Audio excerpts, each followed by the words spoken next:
Oh, you know what I love? Sports. I love sports. Sports. When When it comes to Texas A&M. Where are you getting this information? let me tell you.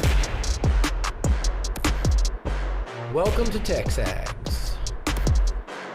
I need to talk a little sports with you, Ags. David Nuño here with TexAgs Radio. Billy Lucci here on TexAgs Radio. Olin Buchanan. We will develop men, we will graduate players, and we will win championships on the field. The best way for us to win is to do it together.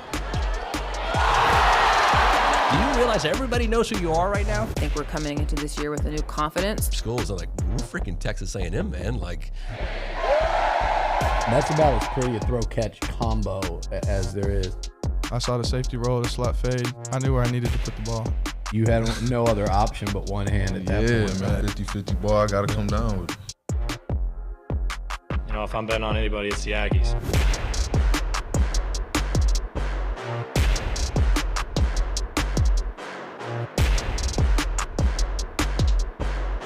All right, so what does blue-collar football mean to you? Mike Elko yesterday was on the Andy Staples show, or his podcast, for On 3, and he talked about bringing that blue chip or blue-collar mentality, I should say, with a bunch of blue chips, hopefully, to Texas A&M. What does that mean to you? It's TexAgs Radio. We are presented by David Gardner's Jewelers here in the Rollo Insurance Studio. Go Hour, presented by The Warehouse at CC Creations. Today is Tuesday, February 27th, 2024. I'm David Nuño. He's our Heisman Trophy voter. He's Olin Buchanan. Hello, buddy. Hi. How are you? I'm good. I'm good this morning. Did you listen to The Elk? I did not. It was good. It was good. I need to. I like that he's done, he did our show 2 weeks ago on Valentine's Day, got some great info. Andy was able to get some other stuff out from him. And one thing we know because of, look, I do believe you become, a football team does adopt the personality of the head coach. Absolutely. And then I've had people say, why? Why is that? Because they set a tone, they set a standard, and they also, like with your kids, everybody's kids, right? Like they learn from what they see. That is part of, like, if you yell at your wife all the time, there's a good chance your kids at some point may adopt that. If you're a very caring person, hopefully they adopt that. If you go to work in your pickup truck and your blue jeans and you're ready to go every morning 30 minutes before you're supposed to be there, people pick up on that, and I think that's part of the identity. So what does blue-collar mentality for A&M football mean to you? It means more doing and less talking. It's that simple to me. Don't talk about what you're going to do. Just go out and do it. Take care of the little details. It's not I think for the last couple of years, A&M's been focused on, big splashes, and here's, it's all about. It was so much was put into that class, and of getting the names. You're right. But there was more name than game, right? And I think the blue collar is getting back to tough, physical football, less emphasis on who's supposed to be good, and more emphasis on what do you have to do to get good. And by the way, this is not a new concept on this show. We have talked about it even during that recruiting run where they brought in the number one class of all time. You can bring in a lot of talent, right? But unfortunately, and you need to bring in a lot of talent, that there is a balance to it. You want to have those 3 stars that want to become 5 stars that become 5 stars. But when sometimes you have 5 stars that believe that they've done it. They've already reached the pinnacle, and nobody's going to tell them how they need to go about their business, right? Yeah. And in a little bit, I'm going to bring up a point. I forget who, or maybe we'll do it I don't remember where, but I have a note on Walter Nolan, and I'm not taking a shot at Walter Nolan, but I have a note on him that I want to bring up here in a little bit. All that being said, OB, you set the standard, and that standard has to be met every day, right? You've got to go to work with a certain mentality, and I think that's what he means. And also getting your 3 stars to work just as hard as your 5 stars, your 5 stars to work. I think it's the other way around. Well, yeah, sorry, I reversed it.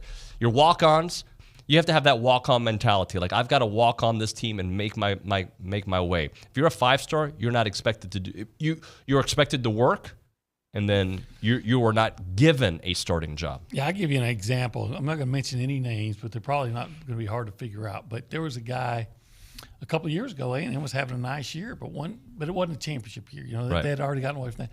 And there was one guy who was a good player, but it was pretty well known that he was now playing for the NFL. Okay. And did not want to get hurt.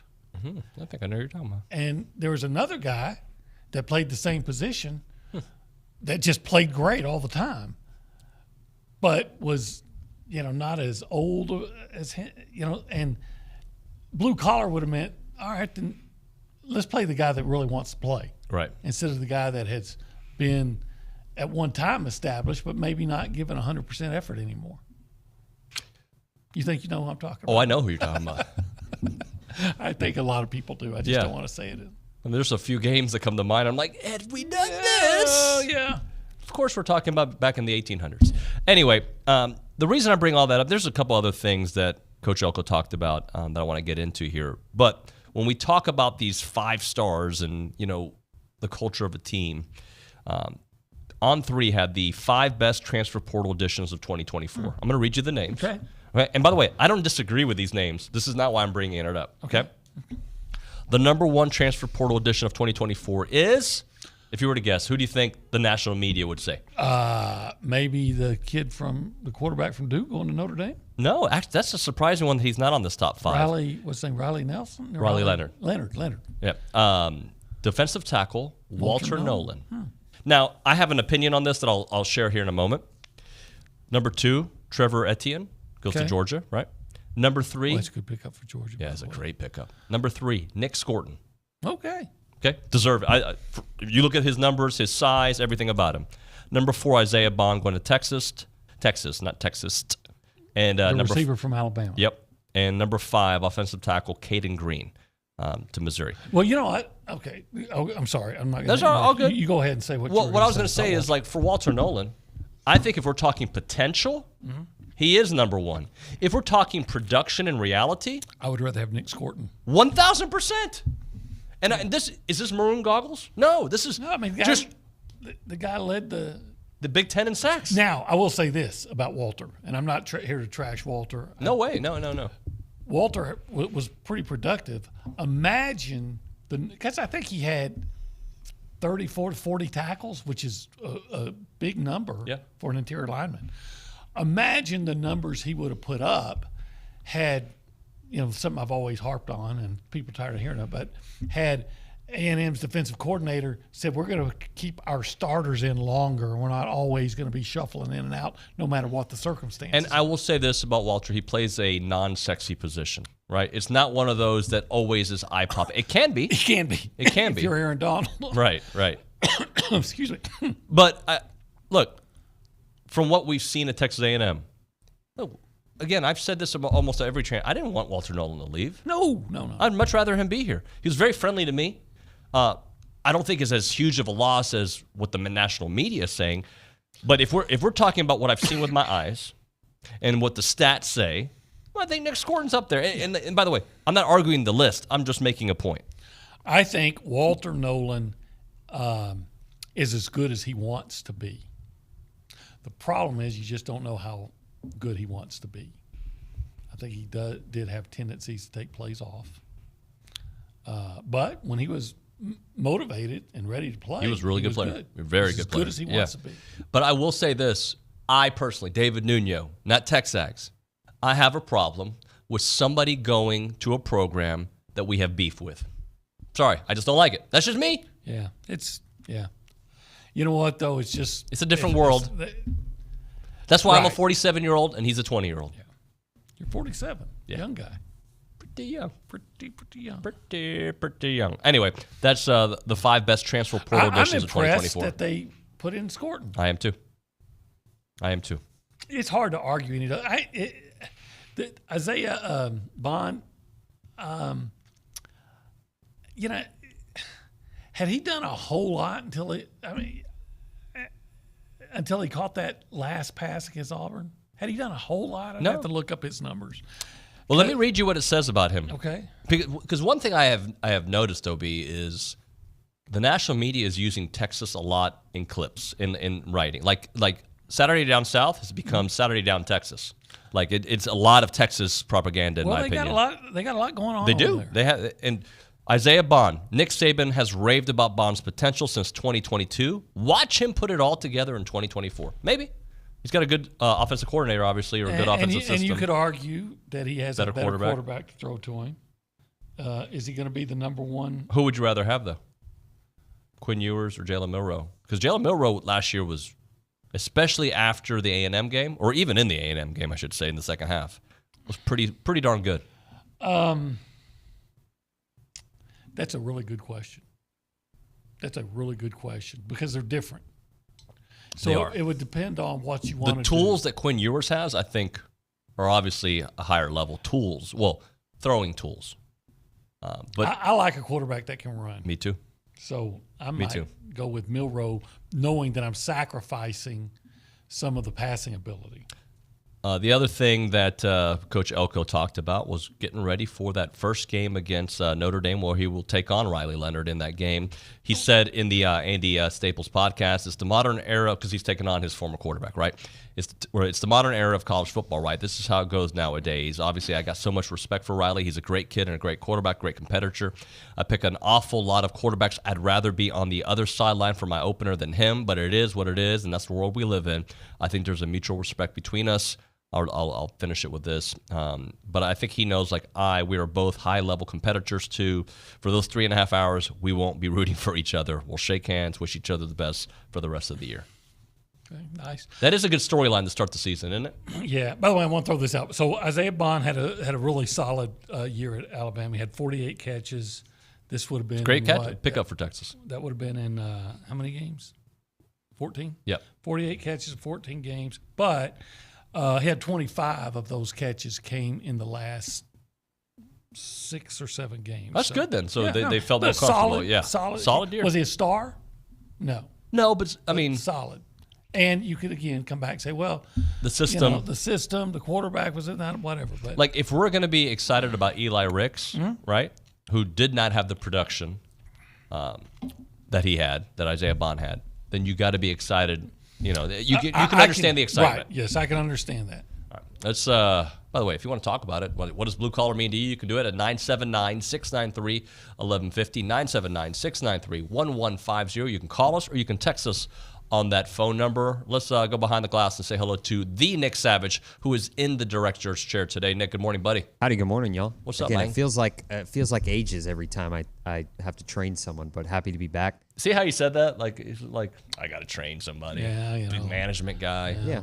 I'm in charge. Yeah, love to be in charge back here. But anyways, I'm going to change the subject a little bit on y'all because I've wanted to bring this up.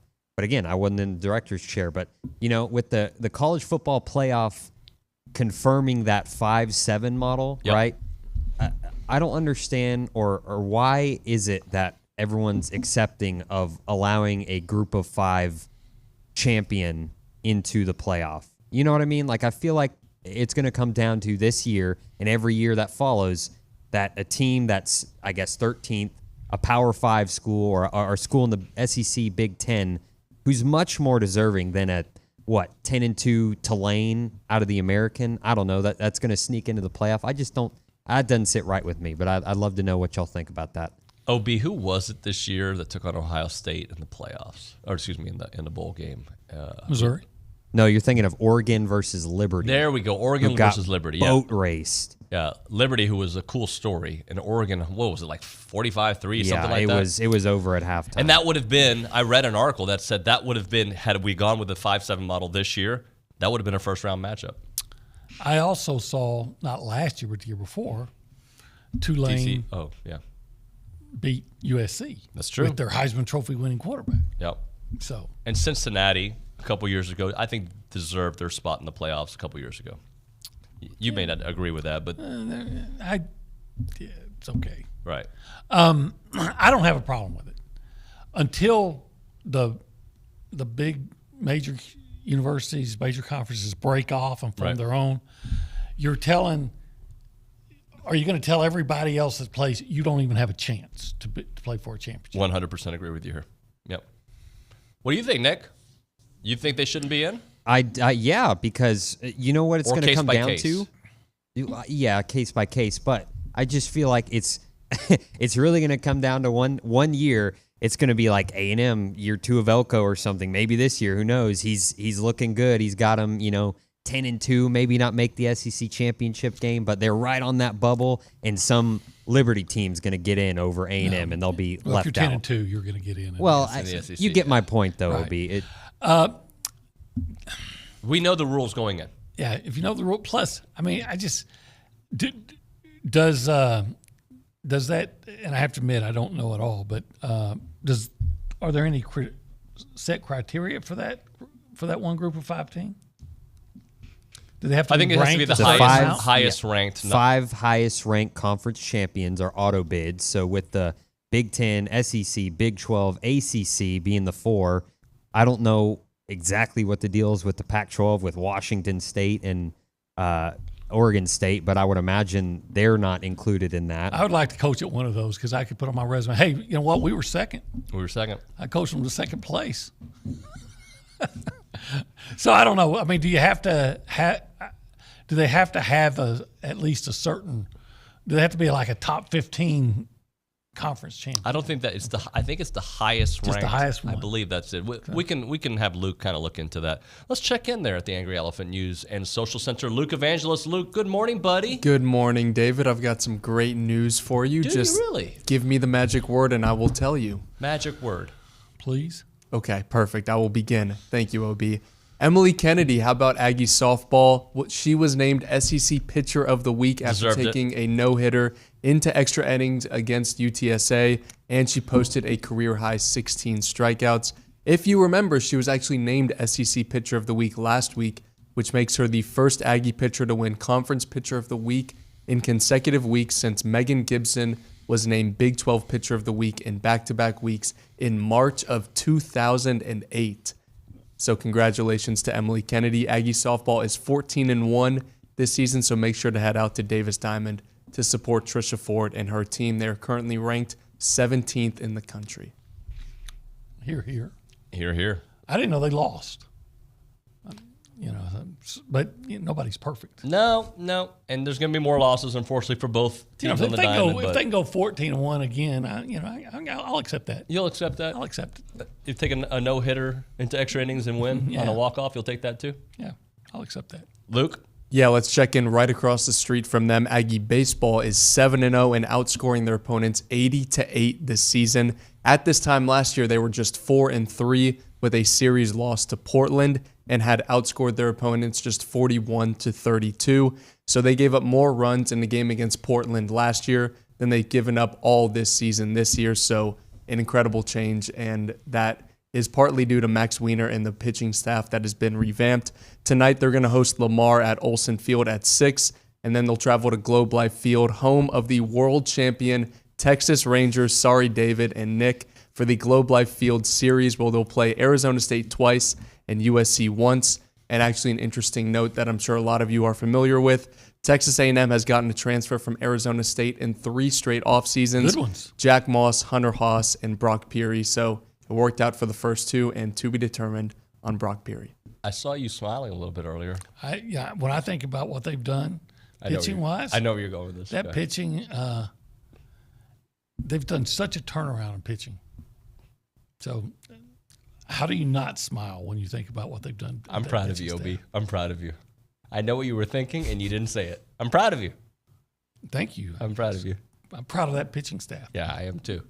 Anything else, Luke? Yeah, Aggie Golf is currently tied for 9th place heading into the last round of the Southern Highlands Invitational. I just wanted to take a quick look at this field that they're playing against. Some incredible competition for Brian Corton and his team. Number 1, North Carolina. Number 2, Auburn. Number 4, Arizona State. Number 17, Illinois. Number 15, Oklahoma. Number 21, Texas. And number 23, Florida. And A&M is hanging with all of those teams just 9 strokes off of the lead. Awesome stuff, man. Hey, Luke, I'd like to remind you in 2023, the Aggies played at the home of the 2-time world champion Houston Astros. So just keep that in mind. Rangers got scoreboard right now. I give them props. They got it. I'm wondering if, Nick, how many times did you hit on your trash can to get that fact to come into your mind? Good one. Oh, that's real original. That's so was it just Never one or heard 2? One of those before. Mm-hmm. Still counts. He forgets. Nick's living in the past. You sure you didn't go to Texas? Hey. Luke forgets How very Longhorn of you. often that we do control not only his paycheck, but his time on the air. He does. So Wait. He's getting paid? Yeah. Unfortunately. Yeah. I'm going to ask for a refund on that one. All right, let's hit a break. When we come back here on TexAgs Radio, I want to do our Performance of the Week OB. Before we actually hit a break, let's give away some coffee. TexAgs Coffee. Beat the hell out of mornings by going to texags.com/coffee because we did a little coffee talk earlier in the show. Let's see. OB, what do you think? Caller number... I'm trying to 2. Think. Caller number 2 for the 2-time world champion Houston Astros. Do that. We will give the second caller a free batch of TexAgs coffee. Yeah, I took that one. Take that. We'll be back. It's TexAgs Radio.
TexAgs Radio presented by David Gardner's Jewelers, Rollo Insurance Studio. Go Hour presented by The Warehouse at CC Creations. Maroon never looks so good with Maroon U. He's Olin Buchanan. I'm David Nuño. I want to read this message on the YouTube chat. SB says, we need Luke right in the middle of OB and Nuño. Look how is a coldly, dimly lit, isolated booth less comfortable looking than Bin Laden's cave, a social center. Man. Pretty good. Wow. Hey, Luke, I understand, and I don't mean this as a joke. No, I'm not joking. There we go. No, there's no joke. Mm-hmm. I've been told that you're doing the Gladiator Dash. Yes, I am. Tell us a little bit about the Gladiator Dash that I think we need to get OB to do, because I'm going to do it too. Yeah, well, so our good friend Matthew Dawson. Yeah, you can totally do it. The Matthew Dawson, our good friend who sits in this chair the day before me. Yeah, it is. He's in an organization that puts on this great philanthropy event called Gladiator Dash. And so essentially you can walk 5K, right? You can walk about 3 miles. Now add in just a couple of obstacles. I think you could get through it. And it's like a 5K with, it's like a mud run with some obstacles and other stuff like that. Difficulty level, probably, you know, OB, you might be in pain for a week or two if you did it, but let me read I think you you some definitely of the get through it. Two-stepping on pieces of wood like that. I'll show it to you. Tire run. You can do a tire run, bro. Log hurdle. You could jump over a log. So far, everything I'm capable. The wall, a vertical interruption consisting of 2 different size walls that will force you to think on your feet. It's not very high. It looks like, you know, Matumbo. You can climb that. Quarter pipe. It's like my size. It's 5'10". Okay? Monkey see, monkey do. The little monkey bars. You could do that. That may be difficult. Okay, you can walk. You can just skip it. The summit, where you use a rope to climb over a wall, easy. Cargo climb, biggest obstacle to date over this monster. It's like 2 Matumbos. Alligator crawl in water, right? No electrocution, I believe, and the mud pit. Maybe there is electrocution. And also, I heard that they break it up by age group. So OB, I mean, look at your competition. You're going to sweep the 80 plus. No one can touch you. See what he's doing there. Yeah. And what about the pre-K group? You think you'll do well there? Yeah, probably. I think me and Richard would clean up that group. I don't know how to come back from that one. That's a pretty good comeback. That's pretty good. Yeah. Anyway, we're going to do it. Do you know what day it is? April the 14th. Thank you, Luke, for being prepared for that. Turn on your mic, buddy. Day before tax day. Wait, oh yeah. I thought you were asking what day it is today. I was like, it's February 27th. But yeah, the event is on April 14th. Any TexAgers want to join us? Let us know. Very taxing. We're going to do Miranda's doing it from TexAgs. Luke's doing it. I assume Dawson's going to do it. Yeah, he'll definitely be there. I'll do it, and Olin might do it, or might not. You'll think about it. I can't run. I mean, you can walk. I pull a hamstring. There's no time. There's no time limit. You can take all day if you want. I mean, I'm going to show you this video. It'd be fun to do it with you. I just don't want you to die, but I would love to try it with you. We have that in common. Let's do the performance of the week, shall we? Do you have anybody you want to nominate this week, OB? Well, I've already forgotten her name, but the young lady that high jumped Emily. 6'6" 3/4. That's a long way up there. What's her name, Luke? Lamar Diston. Yeah. Pretty good. That's a long way up there, especially, okay, bring it on, cancelers, especially for a woman. I mean, that's impressive. We don't cancel on this show. I mean, you know, people are different. Yeah. And she went out there and high jumped basically 6'7". She could jump over Andy Garcia. That's pretty good. Yeah. And the wall that you're going to climb here in a couple of months. Let's give a couple other ones. I'm going to give a couple. You know what, Luke? Why don't you give a couple of softball people some props here? Absolutely. So we highlighted Emily Kennedy for her almost no-hitter and also career-high 16 strikeouts. How about her and her teammate, Trinity Cannon, who had a 265-foot walk-off homer? They were tied 1-1 with UTSA in extra innings. And that also the homer was a grand slam. I forgot to mention. So the final was 5-1. And Jalen Lee. It seemed like it should be a 3-run shot for Trinity Cannon. I like the way you played that. Nice. Yeah, that was good. You didn't even do the look that time. You actually looked stone cold. Yeah, that was real like good. Steve Austin. Actually, on the video, you can see Jalen Lee, a member of the men's basketball team, actually one-handed caught that walk-off homer and then gave it to a kid. Yeah. No, that's nice. That's pretty cool. Yeah, real wholesome moment. Can we give Braden Montgomery some props? Always. Yeah. I mean, he had another big weekend versus Wagner, about his 600, had that one home run, had 6 RBIs, 3 extra base hits, 3 runs scored. And not only does he have his little, was it the beer chuggers? Is that what they're called? Yep. The beer chuggers that hang out with, and they love him. He's just a cool guy. I knew he was cool when he got here because he came to the studio within like the first few days. And just seeing his relationship with that team has just been so nice. And he's also living up to what we expected. Yeah, he's good at baseball. Here's another one for you. Richard Zing's favorite Aggie baseball player. Ryan Prager. Ryan Prager. How many strikeouts? 10 this weekend. Yeah, it's 19 on the year. 19 on the year. Look at that, 6 2/3, 6 hits allowed, no runs, 1 walk, 10 strikeouts. You know what Zane's nickname for him is? What's that? The Big Jew. That's what he calls him? Yeah. And apparently Ryan likes it. Okay. All right. Otherwise, I wouldn't have brought him. Are we allowed to say that? Well, he's Jewish, and he likes it. Okay. So we can say it. Why not? Yeah, just making sure Richard co-signed on it. Fantastic, though. Pitching like an ace. Like Sandy Koufax. Yeah. If you read Richard's column after the game, you would, or his report, it would have been quite apparent. All right, we're going to hit a break here. When we come back, Charean Williams, you know where she is? Probably in Indianapolis. That's right, for the NFL Combine. Interviews are already starting. Dan Campbell's going to go today at 9 o'clock, so maybe we can keep an eye on that to see what he has to say. Charean will be at that interview, so we're going to knock out this interview with her now. How about a moment for not Caldwell? We can do them in a moment, but Heritage Films. That's Chance McClain's company. They make documentary films, and you should really consider a documentary film for your family. Keep your family's story alive, right? Every generation, some of the details get lost. You don't want to have those details lost, especially with your kids and their kids and then your great-grandkids and yada, yada, yada. You want to have that story told, and that's what Chance does. He'll come to your house or wherever you want to do it, and he'll do a 2-hour documentary with the storytelling like you've never seen before. It makes you feel like you're watching something at the movie theater. Not that people go see documentaries at the movie theater, but you get my gist there. It is just a cool thing to do for your family. And Chance will light it up. He'll bring a crew there, and they'll edit it. And about a couple of months later, you're going to have yourself a 2-hour documentary that you can watch with your entire family. And it's really inspiring and empowering. It's just a cool moment to connect with everybody in your family to watch that together. Family business, family ranch, family story, family whatever. Chance will tell that. He'll also do a year flicks, which is a different option out there, the 20-minute video. So the documentary that he does with Heritage Films, 2 hours roughly. You've got the year flicks, which is about 20 minutes, and they're awesome, guys. They are so good. The Year Flicks is a 20-minute Q&A, usually reserved for a benchmark video, different stages of your kid's life, right? 6th grade, going from maybe 5th grade to 6th grade, maybe going from middle school to high school, and then junior year, senior year, graduate, and then where you're going to go to college, right? You can have all these done with the Year Flicks option. The phone number is 713-893-8341, 713-893-8341. YourHeritageFilm.com is the website. YourHeritageFilm.com is Heritage Films.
TexAgs Radio. We are presented by David Gardner's Jewelers, Rollo Insurance Studio. It is the Go Hour presented by The Warehouse at CC Creations. Let's go out live to Indianapolis. Charean Williams, Pro Football Talk, joining us here on the program from the NFL Combine. Charean, good morning.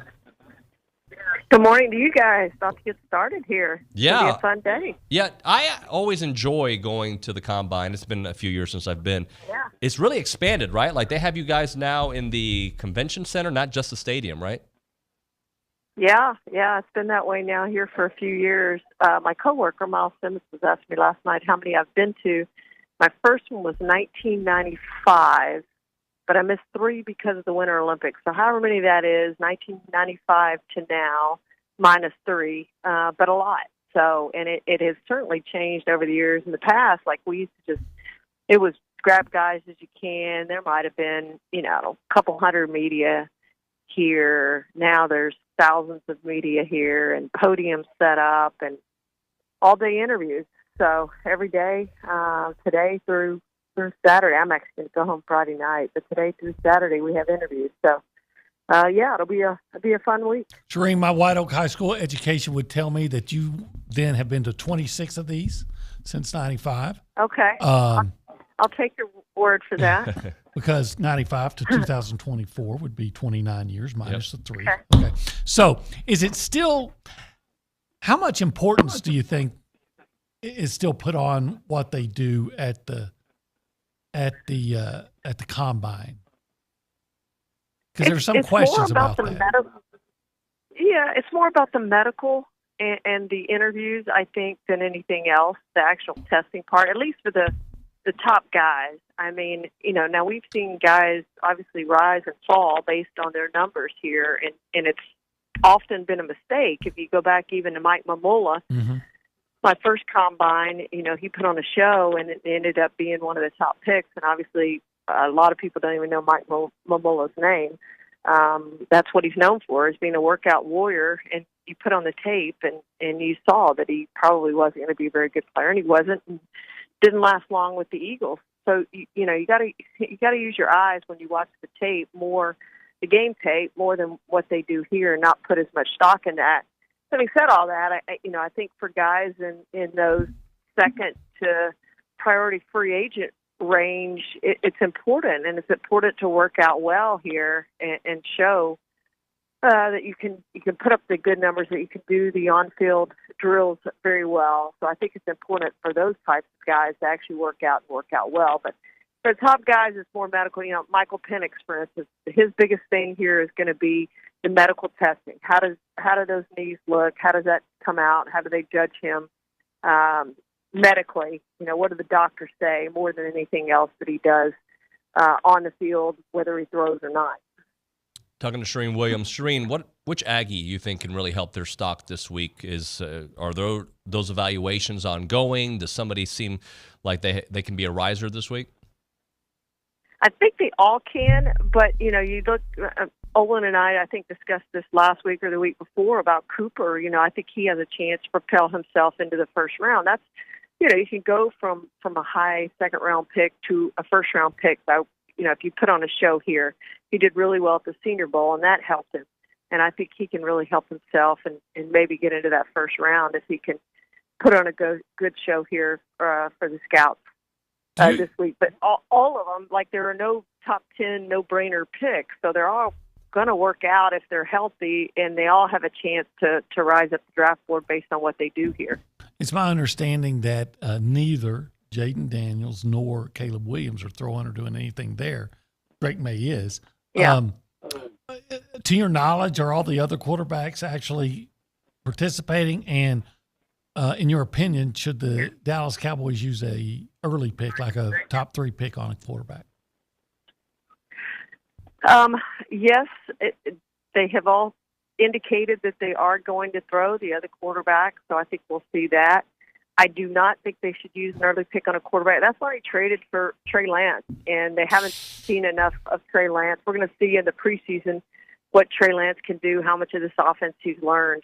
But that's why they traded the fourth-round pick for Trey Lance to possibly be their quarterback of the future. So they want another year with Trey Lance, see what he can do. Now, having said all that, you could pick could draft a quarterback every single year, and I'd be fine with that. And there were teams that used to do that. The Packers were one of them. And then they would trade those quarterbacks. Those quarterbacks would become pretty good players and play well in the preseason, and they'd get trade value for them. So I'm never opposed to drafting a quarterback. I just don't know that they should draft one early in this draft. But if you get one in that 4, 5, 6 range as a prospect, I am not opposed to that at all.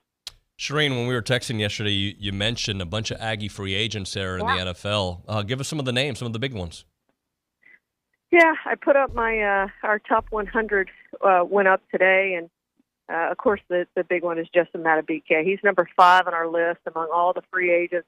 I would expect the Ravens to franchise tag him if they can't sign him to a long-term deal, but they're hoping to sign him to a long-term deal, but they only have until next week to do that before having to apply the tag, and then they can keep negotiating after that until July to try to get that deal done. But he's one.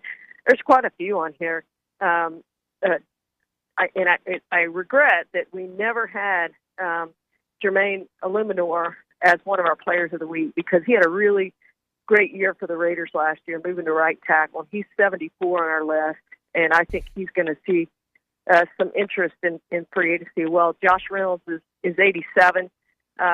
He had those drops in the NFC Championship game, but he's proved himself to be a really good 2 or 3 receiver for teams. And I know the Lions want to re-sign him, and he may end up staying there, but I think he'll have an opportunity in free agency to get a pretty good deal. And then Ryan Tannehill's a free agent, an interesting one. He's had the injury history, hasn't played very well in a couple of years. I don't think he's going to be highly paid. I think it'll be an incentive-laden contract, but it's going to be interesting to see if he gets a chance to get a starting job, to compete for a starting job with some team, because, there's 32 teams, and, you start looking at top quarterbacks, there's probably half the teams that would like to upgrade a quarterback or don't have a quarterback, and some of those are going to be in the draft. Some of those are going to be, signing Kirk Cousins or Baker Mayfield. The Bucs probably re-sign Baker Mayfield, but they're still going to leave a lot of teams looking for a quarterback. So there's going to be some quarterback-needy teams that are going to have interest in Ryan Tannehill. He might be the most interesting free agent in this entire free agency. And Mike Evans as well, right? And Mike Evans. How did I forget Mike Evans? He's also in our top 10. I don't expect him to re-sign with the Buccaneers. I think he'll end up elsewhere, and we'll see where that is. But I think he ends up with a nice third contract for him, and is going to get paid again. Charean, Dan Campbell's going to speak here soon. I know you're going to have to go to that interview. Anything you're hoping to hear from him? I really want to know how Hendon Hooker, speaking of quarterbacks, how Hendon Hooker has progressed here, because, they drafted him, obviously, to be the heir apparent to Jared Goff, and Goff has, I think, 1 year left on his contract. So how has Hendon Hooker developed, and where is he in his progress? That's probably the main thing from him, and just how do you get over that NFC Championship game? Because I'm sure it still lingers. They feel like they should have won that game, being up as much as they were, and they didn't get it done. And, how much is that going to carry over into the off season, and how do you move past that, knowing that you had a prime opportunity to get that done? Now everybody starts 0-0 again. You got to start all over to try to get back to where you were. You were so close to getting to a Super Bowl. So I think all those things for Dan, but most of the coaches here and GMs here that we're going to be talking to are teams that are in need of a quarterback. You want to know what they're going to do at quarterback. Interestingly, Mike McCarthy is not here from the Cowboys. He's going to stay back and try to finish the staff and get some work done back at the Star in Frisco, rather than coming here to watch the prospects. Charean, have fun. Thanks so much. We'll talk to you next week. Thank you. Have a great day. You too. Charean Williams here on TexAgs Radio, presented by David Gardner Shielders. We'll hit a break, come back with a little OB action, finish out the go hour right now that we're talking about 12 under 12. Did you or someone you know graduate from the great school, Texas A&M, within the last 12 years? Are you leading by example in business and in service? If so, the Association of Former Students would like to invite you to nominate yourself or someone that you know for the 12 under 12 Young Alumni Spotlight. So each year, the association recognizes a dozen Aggies who have graduated with within the last 12 years for their business accomplishments, civic or military service, philanthropic efforts, and outstanding representation of Texas A&M's core values of excellence, integrity, leadership, loyalty, respect, and, of course, selfless service. Previous year honorees have included leaders in business and higher education, architects, petroleum, engineers, nonprofit executives, physicians, veterans, and members of the U.S. Armed Forces. 2024 nominations close on Sunday, March 31st, so be sure to submit a nomination very soon. To learn more about that recognition and submit a nomination, visit tx.ag/12under12 nominations.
Final few minutes here of the Go Hour. Still a couple hours to go on the show. It is TexAgs Radio presented by David Gardner's Jewelers in the Rollo Insurance Studio, the official insurance provider of TexAgs Radio. The difference is real. They're an independent insurance company built around educating you on exactly what you're paying for, doing the shopping for you so that you can accomplish your insurance goals. Their headquarters is on Highway 6 right here in College Station. Call them up, 888-44-ROLLO, or go to rolloinsurance.com.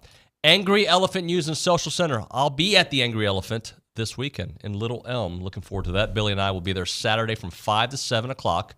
It'll be a Q&A. We'll talk Elko. We'll talk Aggie basketball. We'll talk Aggie baseball. The games will be going on, so it'll be a fun time. Hopefully, many of you listening in the Metroplex can come hang out with us. Luke Evangelist there at the Angry Elephant News and Social Center. Yes, I've got a couple of things from both the TexAgs chat and the YouTube chat that I want to bring up. First of all, on the point of the Group of 5 team either not being deserving or shouldn't get that last playoff spot, one of the points that was brought up was Boise State in the Fiesta Bowl, one of the most entertaining games of all time. There's also examples of UCF when they finally got their chance. Cincinnati, obviously, they were blown out in the playoffs, but there are some examples of a Group of 5 or a lesser team getting a shot at the table. And then another point that was brought up from Sandman was he thinks the national championship should be at the Rose Bowl every year. No, shut up. Come on, Sandman, I like you, but that's historic for you. I get it, but no. No, the traveling there is problematic, and I'm not even talking about how much it costs to get there. You're talking about actually getting to the stadium. Through the hills. It's a pretty setting. The stadium itself is really not that great. No, it's old. It's old. No. And you know what? California overall really doesn't give a crap about college football. No. Is California still part of it? It's still here? I mean, everybody left. All the teams are leaving, right? So, no, California is not a place where they really have a great love for college football. I like having it, moving around. Dallas is a great place. Dallas sounds great. Miami sounds New great. New Orleans is fine. Arizona's great. Yeah, but no. Kyle Field sounds great. No, I know a lot of sports writers say that because, hey, they're not paying their way. Yeah. When is college football and the NCAA, all those people, playoffs, everybody start thinking, maybe we've asked enough of our fans. Yeah. And start, cutting them just a small break here and there. Sandman says, Nuño and OB, wouldn't you like to see the Aggies play for a natty in the Rose Bowl? I'd like to see them play in it. I don't care where they play. Yeah. They can play it. There's a little field right out here. You know how Elko says, just line up the ball, we'll go. Yeah, I don't care where they play the game. But if we're saying every year, no, I like the idea of there's a reason the Super Bowl moves around. I like that idea. I've covered a few games at the Rose Bowl, and yeah, you got the mountains out there. It's pretty, but the stadium itself, like I said, it's old. It's not that impressive. The stadium itself, getting into the parking lot there is an issue. Yep. Everything costs, an arm and a leg out there. I don't mind every once in a while. The traffic, especially if you're trying to get to from L.A., is horrific. But the sports writers themselves, they're not paying their own money because, the company's paying. Sure, let's go every year. Maybe you should start thinking about what your average fans that, I want to go see my team play for the national champion and so for championship. So this time I'm going to make it that once in a lifetime trip. Well, maybe you can make it where it can be a twice in a lifetime trip for the regular guy. Look, I think the rotation of places that they do typically for the Super Bowl and what they do for the national championship, it's usually a good rotation. Like I like warmer climates. I just do. Sorry. I mean, I've never been to the national championship. Well, I don't want football. Weather to be an issue. I don't want weather to be a factor in the championship game. Right. Yeah, 100%. So, but yeah, Dallas, Arizona. Even though I don't think college football is really huge in Arizona, I like it. Have it in areas where it's. You haven't mentioned South Florida. I like South Florida. I like Miami. Tampa's fun. Yeah, Tampa's great. I like Miami. I think we're going to Tampa next year. Okay. For the Gators. I think that's where we're going. All right. I thought you meant we were going to make it to the whatever bowl game they're playing at Tampa. Well, I was like, the Gasparilla Bowl. Until it's there, let's continue to aim higher. Well, I mean, the way it's going for me at TexAgs. Yeah. NCAA tournament we missed in 21. Yeah, but you got to go to Des Moines. I got to go to Des Moines. Woohoo! I have, thank goodness, A&M scheduled the Denver game or the Colorado game in Denver and Miami. I did get to go to those cities for a couple good games. Yeah. Anywho, you got anything else, Lucas? I just want to add that I share your exact mindset because I've never traveled to an A&M game and seen them win. I'm currently 0-8. Trying to think. Football, I've seen basketball, them win every on the sport. road. You're not allowed to go to any more away games. Yeah, I've currently been banned after the Ole Miss Have you been game. following the basketball team on the road? Have you been making those trips? Actually, it yes. seems so. But no longer. I'm no longer going to sneak onto the team plane and travel with the A&M. Did you go to basketball the team. Arkansas game at Reed? Yes. Okay, I think we figured out the problem. Joni Evangelist. Yep, I will no longer be attending. I'm sacrificing my love for Aggie basketball and all A&M sports. I will never attend another game. Well, we will talk South Carolina coming up here with Justin Lanham, and then tomorrow, of course, OB will get ready for it. Thank you, buddy. Yeah. All right, that's going to do it for the Go Hour presented by the Warehouse at CC Creations. When we come back, as I mentioned, Justin Lanham breaking down a little Aggie basketball. Stay with us, guys. There's still a chance. There's still a chance. I'm saying there's a chance, OB. I am. I'm saying there's a chance. Not a big one. We'll be back.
All right, we're back here on TexAgs Radio. We are presented by David Gardner's Jewelers Rollo Insurance Studio. We're going to the hotline. Justin Lanham with us with that beautiful background, joining us here on the program. Justin, good morning, buddy.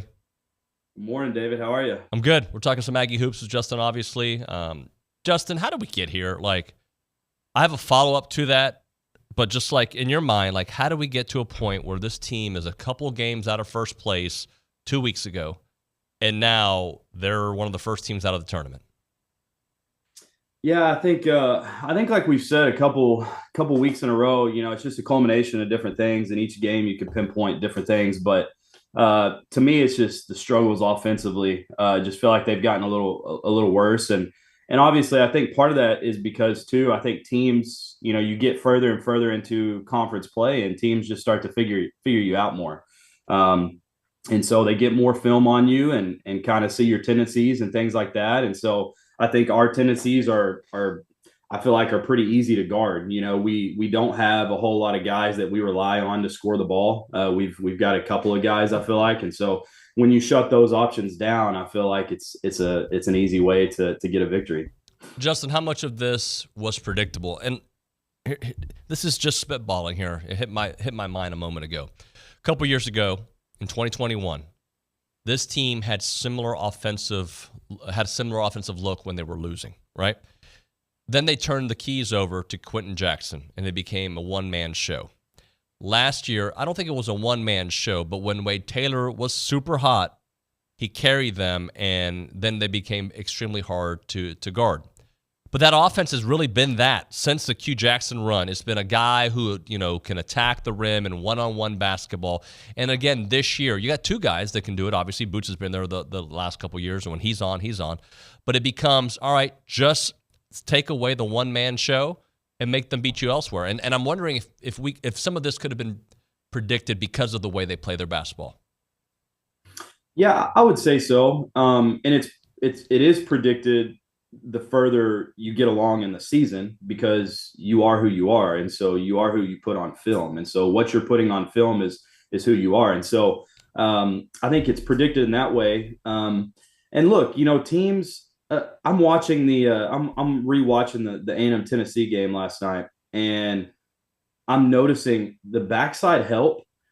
Something you tell your players not to do is what Tennessee was doing, but it's just because we can't score the ball on the backside. And what I mean by that is they have five guys with their head pointed towards Wade Taylor or pointed towards Boots. And that you want your defensive players to have their head on a swivel because they're looking around and seeing what's on the backside. But right now, teams aren't having to care about what's on the backside. They're just saying, hey, put 10 eyes on whoever has the ball. If that's Wade Taylor or Boots, put 10 eyes on them and just know that ball's probably not going to leave his hand. And if it does, we'll live with the result of a skip to the backside and a shot from back there. And so I think that's just what teams are realizing. Hey, let's just stack. It's kind of like in football. You stack the box, right? If teams are running in basketball, it's like, hey, load to the ball, make them skip the ball, and make Jace Carter, make Hayden, make whoever's on the backside, make them make threes. And once they start doing that, they'll change. But we haven't been able to do anything about that. There's a lot of pressure on those guards, Wade and Boots. The last couple of games, they have, really during this 4-game losing streak, they haven't been at their best. But really these last couple, they're averaging, 11, 12 and a half points a game. What is different? Yeah, I think just that. I think, teams are saying, hey, we're going to put second and third level defenders on these guys. We're going to try to make sure that Boots doesn't get to his left hand. We know how lethal he is whenever he does get to his left hand. And, hey, listen, we're not going to foul Wade Taylor. We're just going to contest his shots and be vertical and make him have to make tough shots. And, again, on that second and third level defender. And so I think something that's tough, I think Boots is the only one that I would say that I feel like finishes extremely well around the rim. He can make kind of those circus type shots around the rim, and he finishes really well around the rim. Wade has to shoot more of his floater and stuff like that. But honestly, whenever you've got second and third level defenders loading to the ball, it's really hard to even get to your floater because you can't really get paint touches. And so I think that's been really tough for our guards. you've coached before, and I'm going to ask Tom Schubert tomorrow some of the same kind of line of thinking, but I know it's not as simple as I make it. So with all respect to the coaching staff, I struggle with the amount of three-point shots this team shoots. I also recognize that might be the only way they get a shot off with the way teams are covering them. Help me understand, though, a team that shoots 27% from three, shoots over 33s in a game. Like, I don't know what other options they have. I'm being very honest. That might be the way to go about it. But I take it all the way back to the Penn State game last year. Like, why are we shooting threes when we're not that good of a three-point shooting team? We're a hot three-point shooting team. Help me understand how they can get some shots off that aren't necessarily three-point shots. Well, you got to play transition basketball. You got to play faster. And some of these other teams, like you look at the Alabamas of the world, the Kentuckys, and they do it. Now they also shoot, a high percentage. Kentucky shoots a high percentage of threes and makes a high percentage of threes. So, but they also play faster. And so to me, I think that's the deal. You just got to play faster. You got to try to get out and run, because look, if Boots and Wade, if the defense is setting up and loading to the ball as much as they are now and not allowing Wade and Boots to get downhill, well, then you got to try to create opportunities before the defense gets set. And so how do you do that? You try to capitalize off of steals, off of turnovers, and just get in transition and go. Look, there's no other way around it. Otherwise, you're going to play half-court basketball, and that's just not the style of basketball that we want to play right now. I don't understand it from probably the same way you don't understand it. I don't understand, wanting to play half-court basketball and rely on a high volume of threes. It just doesn't make sense. Talking to Justin Lanham here on TexAgs Radio. Another thing that I've noticed, I think it was the Tennessee game. For sure I saw it in the Kentucky game. But to that point you made there, Justin, like Boots was attacking before the defense could set. And that forces some fouls. Like, if you wait till the defense is set, they're going to have a wall built around the paint, and it's going to be impossible to get there. And I feel like sometimes it looks erratic when Wade and Boots are just going 100 miles an hour downhill, but it was very effective. Yeah, and I think what's good too is like, okay, if we are going to shoot threes, something that you got to think about too is whenever you're attacking in transition, defenses are kind of told to sprint back and protect the paint first and then play out. And so if they're sprinting back to the paint and you're attacking the paint, well, then when you do fan it out, you're going to have a much more open look than what we're going to have in a half court offense, right. And so I think that's another, giving our guys, okay, if we are going to shoot those threes, let's try to get more open looks than contested looks. And I think in the half court, because we dribble the ball to death, it kills me we'll just pound the ball to death, just waiting for something to happen. And the defense isn't having to work. And so to me, getting in transition, getting downhill, getting paint touches, and then kicking out, and hopefully getting more, uncontested looks than contested. What do practices look like down the stretch as you're getting closer to conference tournament, NCAA tournament, hopefully, but it's a long shot at this point, but hopefully they can get their way back into it. What do these practices look like? Yeah, I think the Aggies are in a little bit different position than what you want to be at this time of the year. A lot of the times practices are going a little bit shorter this time of year. You're trying to save your legs a little bit more. You're focusing on just like the finer details. You're not looking at the big picture as much anymore. You kind of honed in on everything. And so you're just kind of tweaking stuff here and there. But unfortunately, these, I would say, next 10 to 12 practices, however many more that they have left until the conference tournament, are big because you still have a lot of work to do. And so at this point in the year, coast is not the word. You don't want to coast at this time of year, but you just want to fine tune stuff. And unfortunately right now, I don't know what there is to fine tune because there's not much right now in these past 2 weeks that we're doing it, extremely well. And so right now it's almost like, hey, we got to figure out a way to win these next 4 games and probably do something a little bit different than what we've been doing.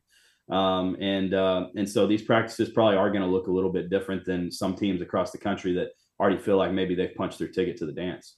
Talking to Justin Lanham. Justin, another thing. So offense has been a problem, but maybe a bigger problem is their identity of being a really good defensive team.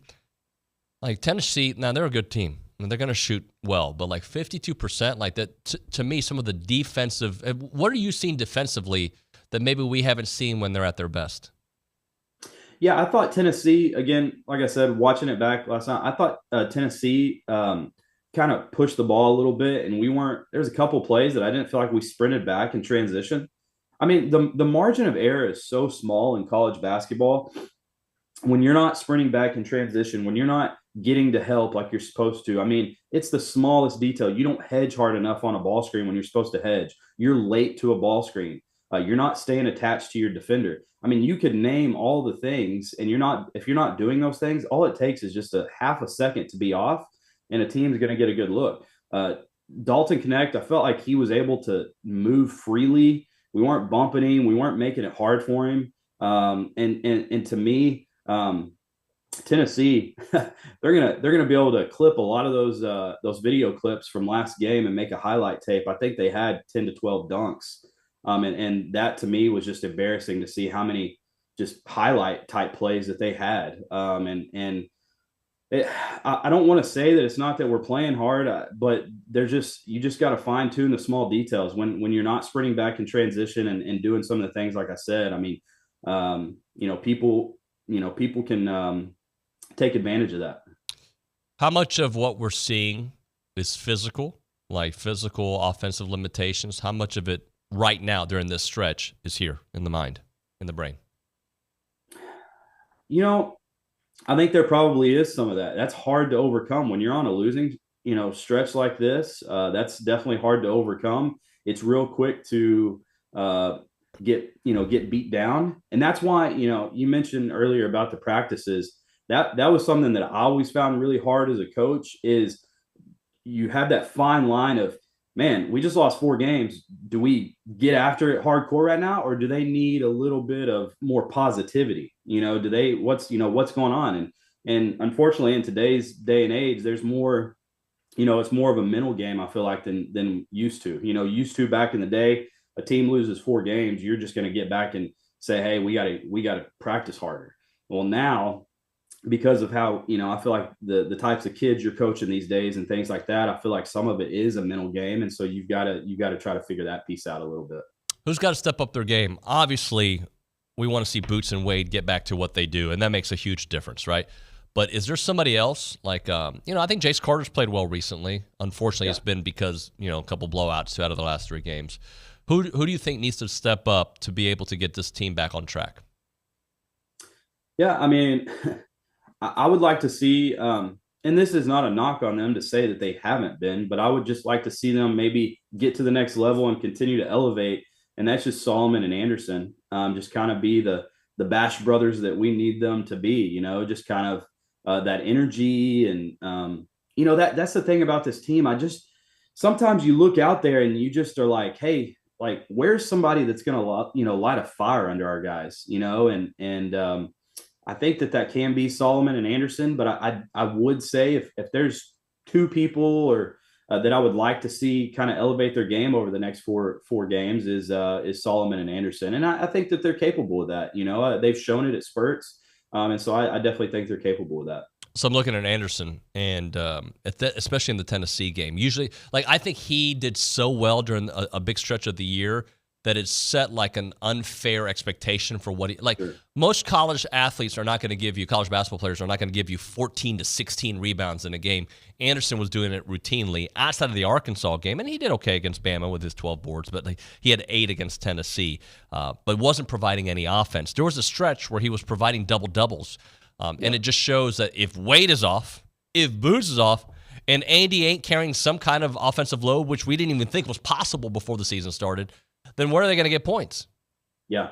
I feel like I don't know what the deal is with Henry. I feel like, and I'm kind of going off on a side note here, but I do feel like we need to see what we saw from Henry at the beginning of the year. And, there was a stretch in time where it felt like he was a little injured. He's coming off the bench and stuff like that. And so I just don't know how much of that is still, weighing on him or, what that looks like. But he's definitely a guy that I feel like too, we got to get a little bit more out of him. I mean, you think about it, some of our best games are, obviously when Wade and Boots are playing well, but when Solomon's chipping in 8 points and Anderson's chipping in 6 points and Henry has 12 points, I mean, I feel like we're really hard to beat when and that's tough to say too, because that's saying, hey, 5 guys have really got to be on their game. But unfortunately, with the way that we play offense, that's just what it's got to be, and we've got to have Solomon and Anderson chipping in. Well, I'll push back a little bit on Henry. I think recently his numbers are significantly better. But the problem I'm seeing with him and the whole team is free throws, right? In his last 18 free throws, he's hit 9 of them, right? He's been 50% from the free throw line the last couple games. Blowouts, that doesn't matter, but we've seen so many games that come down to the wire with this team. But offensively, 13, 12, 12, and 9. So he's starting to get closer back to what – but if Wade and Boots aren't giving you 20 each, then he's got to be closer to the 15 to 20, right? Yeah, absolutely. He does.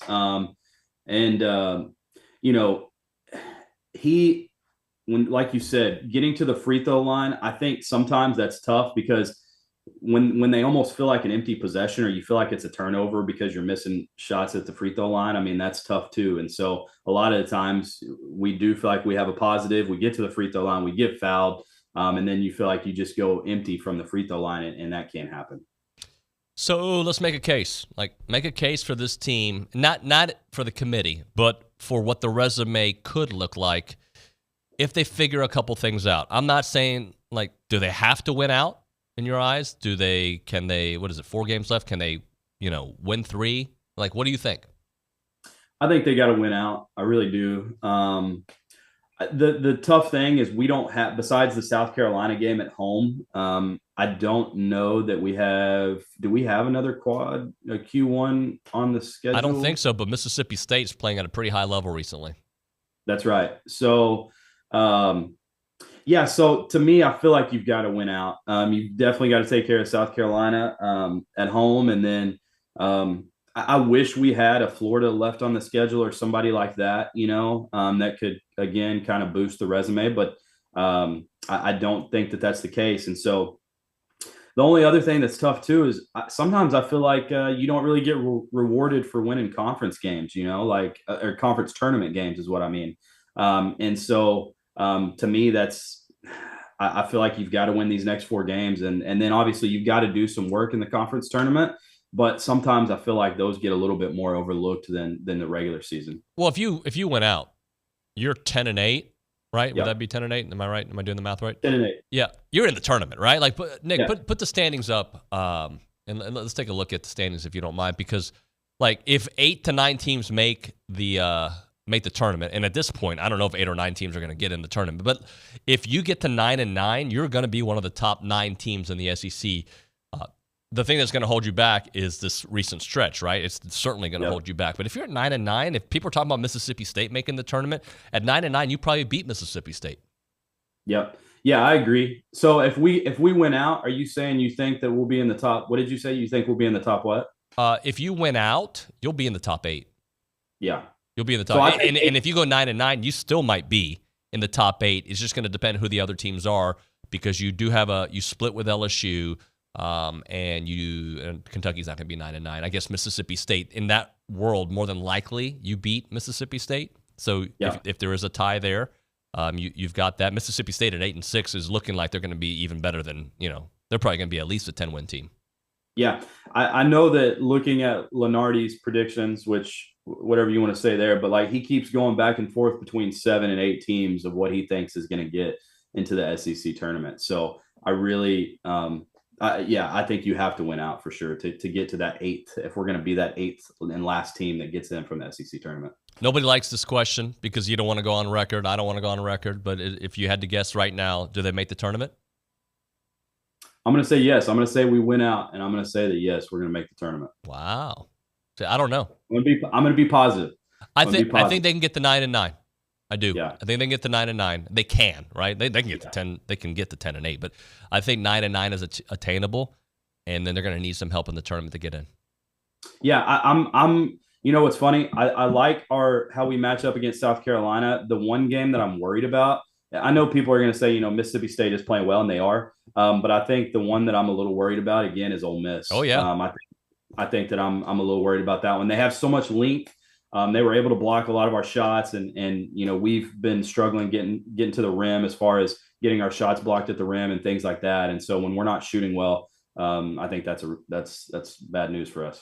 Mr. Lanham, appreciate your time as always, brother. Talk to you soon. Thank you, David. Thank you. It's going to suck if they don't make the tournament. Content-wise, I like talking basketball with my guy, Justin. And obviously, I like for our basketball team to do well. We'll talk a little bit more. I see some text messages coming in on that when we come back, and then we will turn our attention at 9:50 for Joni Taylor. So we'll talk some women's basketball here in a moment. Right now, Caldwell Country Chevrolet time, Highway 21 in Caldwell. Online, CaldwellCountryChevrolet.com. They've got great deals on their website that change from month to month. If you've purchased a vehicle there from Caldwell Country Chevrolet, you know what I'm talking about. If you haven't, you're probably missing out, guys. If you're in the area, if you can listen to the show, you probably are in striking distance. And if not, you should consider when you're here in the area, because Caldwell Country Chevrolet's got great deals, great service, great vehicles. Boom, 3 greats, right? And I can probably add some more greats when you go there. But that is part of the process. When you're trying to buy a vehicle, you want to make sure, for me, I'm going to tell you the 100% truth, no ad talk. Like, I'm looking for price, I'm looking for convenience, and I'm looking for trade-in, right?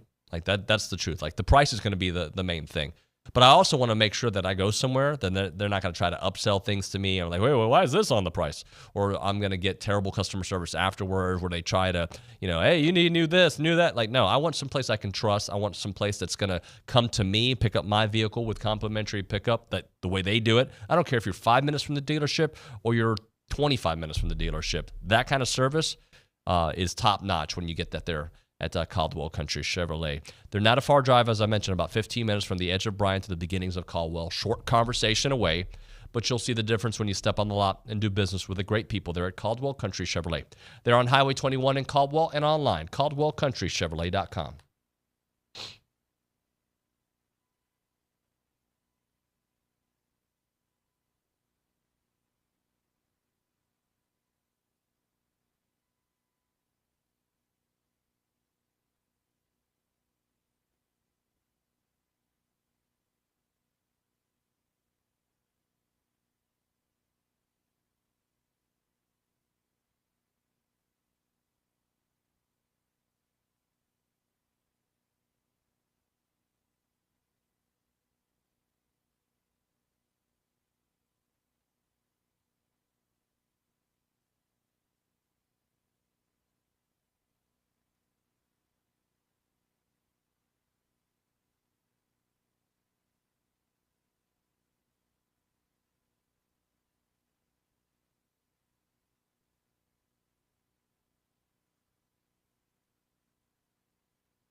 I'm going to say this.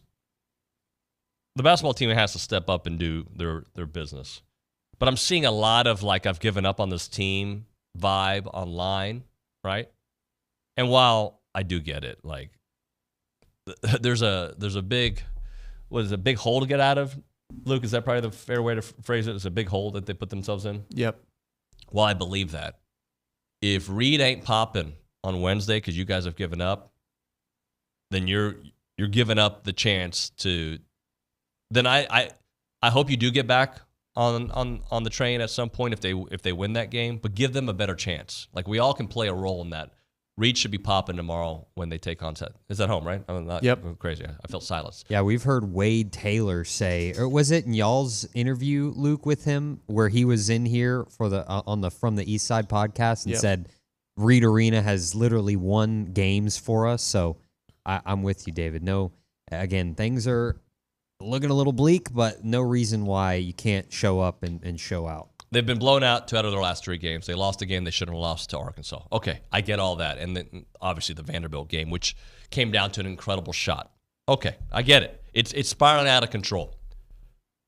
Can a win over a ranked South Carolina team change the complete trajectory? To me, it is such a must-win because what a win does is it changes the way those guys in that locker room feel. It changes the trajectory. It does. Because now you're like, all right, we can still get to 10 wins. And 10 wins will get them in the tournament. You can think what you want. I'm telling you right now, if they win 10 games, I think they're in the tournament. I believe that. But it has to happen tomorrow against South Carolina. Can 9-9 get them in? Maybe. I doubt it. I don't know. Maybe. That's not even an answer, right? So let's not even worry about that. Let's get to the 10 wins. And maybe 9 win gets you in. I don't know. Like, I don't know what the committee's stupid, right? And I have to say it like that, stupid. Because they didn't get in 21. All right, and then they got screwed last year. So who knows, right? They've got this, they don't like Buzz, or they don't like A&M. I don't know what it is, or they just don't know how to use their eyes and math. Whatever it may be, this year it is on you, A&M, to get out of it. So if you don't go to Reed Arena tomorrow and support and make noise. What game was it this year, Luke, where people, I felt like we're starting to feel the same way where people were giving up on the program and they all showed up and A&M dominated. What game was that? You remember there was a game where we were like a little surprised. I think Kentucky. Maybe it was Kentucky. Yeah. Yeah, where people showed up and like, South Carolina's a big game, right? Win that game. How are they going to win, David? They're not scoring. Well, that's what they pay Buzz to figure it out. Right? And hopefully they're coming up with a strategy to open up Wade Taylor. Let me ask you this, both you, Nick, and Luke. If I tell you that Boots and Wade are going to score 45 points, do they win combined? Yes. I'd say history shows yes. Okay. Is it that ridiculous to expect 45 points from those two? No. I mean, trends recently say maybe, but again, they're capable of it for sure. What if I said that they score 35 points? Do they win? I'm less hesitant. I would say no. Yeah, no. If they score 35 points and hit their free throws, do they win? Let's say they go 75% from the free throw line. Do they win? I say they do win. If they shoot like 20 free throws, yeah, I would say they win. Well, here's the why behind it. Their season averages this year, I believe Wade is at around 18.8 points per game and has dipped because of the last 4. Am I right about that, Nick? Yeah. Okay. And I believe Boots is averaging 15.5, right? This team outside of Bama and Tennessee has had a possession or 2 away from winning all these games, right? Yep. All right. Why am I getting so worked up? I apologize. The coffee's starting to build up in my chest. I don't even think that makes sense. But if they hit their free throws, which is a big if, because this team has not been a good free throw shooting team, and you get typical Wade, not superhero Wade, typical Wade, and typical Boots, you're going to beat South Carolina. And if that happens, then we're going to all right, let's go win on the road. Let's go do it. South Carolina's, they're a 10-win team. They're good. If you, and I'm going to add another caveat to that. Tell me how you feel about this. You get your just normal Wade and Boots game, and you hit pretty well from the free throw line. You bring back that defensive intensity that we're used to.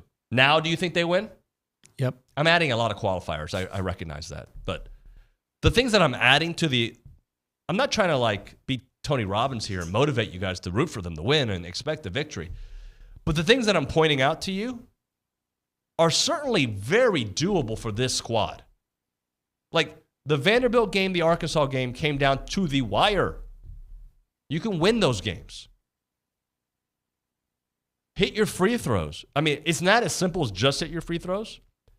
But if you hit your free throws and just do what you do, which is not hit your free throws, by the way, but if you hit your free throws, a big if, then you absolutely have a chance to beat South Carolina. And then what does that do for the mindset? Let's hit a break here. I know there's a text about not buying into them. We'll hit a break. We'll come back. I'll get into that, and then we'll set up for Joni Taylor. That and more. You're listening to TexAgs Radio, presented by David Gardner's Jewelers.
TexAgs Radio.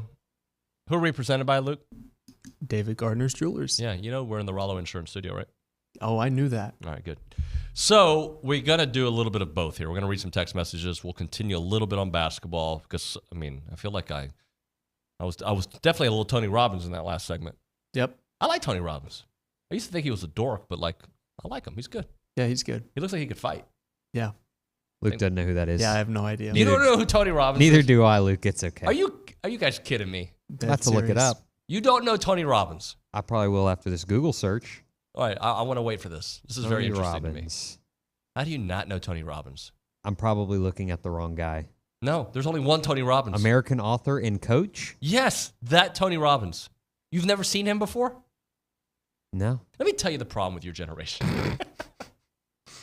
You guys, this is your generation. Oh my gosh! Wait, hold on. Oh, Luke, listen. Yep. Including self-help books by the name of Unlimited Power and Awaken the Giant Within. Does that not scream David Nuño? That is David Nuño to a T. I was just looking it up, and the first thing that came up was like motivational and health speaker, and yep, that is David. This to me sounds like someone that David probably has a shrine of in his house. He's got all his books, all his speeches pre-recorded, and every single day he starts his morning by watching a Tony Robbins speech. David, it's okay because I have a Believe it or not, poster this is in no. my garage gym of Jocko, a good poster. So Yeah. if you do, it's okay. Look, I like Tony Robbins a lot, and I watched his documentary on Netflix. It was fabulous. I've never read one of his books. I've heard him on podcasts, on other people's podcasts. He is, I see a lot of value in what he says. But let's be honest, Nick, you know the kind of people I look up to. Yeah. Tell the world.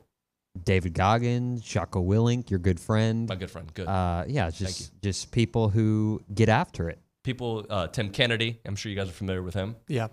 So, Yep. but on the real, like I wanted to go a different direction this segment, so but we're going to stay here for a second. You guys really have never seen this dude, ever? Ever. No. So this is a fact. You guys don't, see, my generation is the best because we had to watch crap on cable because when you change channels, you like there wasn't a guide, right? You accidentally caught Oprah. Accidentally. You accidentally saw Dr. Phil on TV. You accidentally fell into shows you didn't want to watch, and you'd watch it for a few seconds, and you learned. You got cultured. This is your generation. Geo-target on their phone. The world is right here. It's closed. You see nothing else. Blinders about whatever's happening on, what's the name of the video game? Fortnite and some of the other dumb games you guys play. And you aren't cultured on the great authors of this world. For sure. Lots of brain rot going on in the current college kid/high school climate. I'm above them, so I can say that, David. When's the last time you read a book? Probably last year. What book was it? I think it was a Jocko book. Not to make a joke about it, but I'm serious. Okay, well, you know what? You can stay. Luke, when's the last time you read a book that wasn't through college? Like, if it wasn't for school, it's gonna be a while. It's gonna be probably since maybe 4th grade that I just picked up a book and read it on my own. It was called Hatchet. It was like kind of like classic. An adventure book. Yeah, I think we all read that one. But no, I mean, even if it's for school, I struggle with reading. It's just not for me. My phone is too interesting and too addicting. I'm going to be real honest with you. I'm about to pull a buzz on the group that work for TexAgs, like my group. We're going to start assigning books. We're going to, oh yeah. We're going to start assigning books. We're going to talk about it. We're going to, all the interns, all the social center, the directors, we're about to change your life on this show. What's the first book? What do you think, Nick? Since you've already read it, Discipline Equals Freedom? Yeah. Emily just in the TexAgs chat just sent the link to get a library card. Library, Audible. Hey, I go to the library sometimes, like for studying and for class, but just, not to read the books. Do you have an Audible account? No. I think every the only thing that I know about Audible is like it's what you call when you're the quarterback and you want to change Omaha. the play. Are you being funny now? No, I'm dead serious. You really don't know what Audible is. Are you being for reals? I'm assuming it's like for an audiobook, but if I want to do the audiobook, I would just like get the audiobook from the website or like from YouTube. The YouTube has good you can go to audiobooks. YouTube. Yeah, I know that move is a good move. It's a quality move. Anyway, you should be. I listen more than I read. Okay, because I multitask with all the tabs in my brain open. But I love to read a book, and I force myself to read. I might read a Tony Robbins book now after that. All right, can we get back on track? You guys have ruined the show. Oh, there's some text messages about basketball. Yeah, we've got some agreeing with you and some disagreeing. Juan says, preach Nuño. Quinton in College Station says there's no hope and we're not making the tournament. Here's my 2 cents on the matter. For whatever reason, no matter what is happening with the season these last 2 years, this team, no matter what, always seems to play well when they're playing a ranked team at home. Oh, give me the stat, buddy. So I would just like to say that we all know, it's pretty much common knowledge now, that they've won their last 3 games against teams ranked inside the top 6. That was number 6 Tennessee, number 6 Kentucky this season, and then number 2 Alabama to end last season. But you may be wondering, Luke, South Carolina isn't ranked in the top 6. They're ranked 20th. Yeah, tell me more. Well, I've got an encouraging stat for you. Against any ranked teams ranked 1 through 25, Texas A&M has won their last 5 home games. That's just within the last 2 years. On top of those 3 top 6 wins, they also beat number 15 Tennessee and number 23 Missouri. And I don't really have anything else to say other than it's a home game against a ranked opponent. A&M has won the last 5 regardless of how the season is going.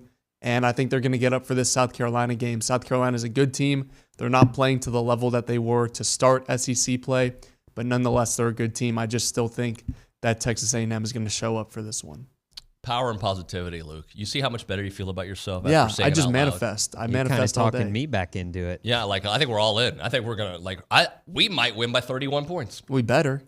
I hope we score 31 points. I don't know if we are actually on the team, but there is some power if you just say it out loud enough time, and hopefully the players in the locker room are saying, look, I do believe like this 4-game stretch doesn't have to define the entire season. It might. It's going in that direction, but it doesn't have to, right? If you come out of this 4-game stretch and start your winning streak, why are you laughing? I'm not laughing. Oh, sniffling? No. Reading Tony Robbins clips? Yep. Okay, good. Just emotional. But if this, put it this way, it's going to be a disaster if this is how we remember the season, this 4-game stretch, which could end up being 5 games, right? It will be a disaster, but it doesn't have to, because if you get back to what you do, you're going to win most of these games. Like, okay, last question about basketball, because I do want to read that football text. But if you get back to what you do, okay? How do they do these next 5 games? 4 games. They went out.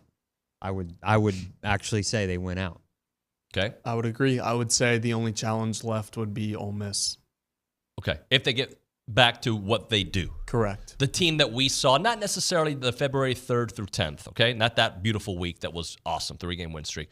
But maybe that January 20th stretch, right? Where it did bleed into that February 3rd stretch where you did take on LSU and you beat them. You did beat Mizzou. You lost to Ole Miss. That team, that 3-game stretch right there, how does that team do with what's left? 3-1? Definitely. All right, they can do that. They should do that. Tony Robbins, let's not allow the 4-game stretch to define the season. Let's make our new definition. Let's get to that football text. Yeah, it's from Jeff. It says national championship games need to be played on Saturday nights instead of Monday. I'm split on that. I kind of enjoy Monday nights, like my kids coming home from school and practice and watching it together. Like it's something we do on Monday nights. There's a part of like the historic part, the way it's been doing that. But you know what? Yeah. Like, how about this? We move the Super Bowl to earlier than 5:28, which is stupid, right? So we don't have to go to bed at midnight, right? Why don't we move it up a little bit and we play the national championship game earlier? Let's hit a break because I don't want Joni Taylor waiting on us on the other side. So when we come back here on TexAgs Radio, we'll talk to Joni Taylor, get her thoughts on how things are going and how to get the team back on the right side of wins there in the SEC. That and more is TexAgs Radio.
I have not read this book, but Dr. Nelson sends in How to Break Up with Your Phone, the 30-day plan to take back your life.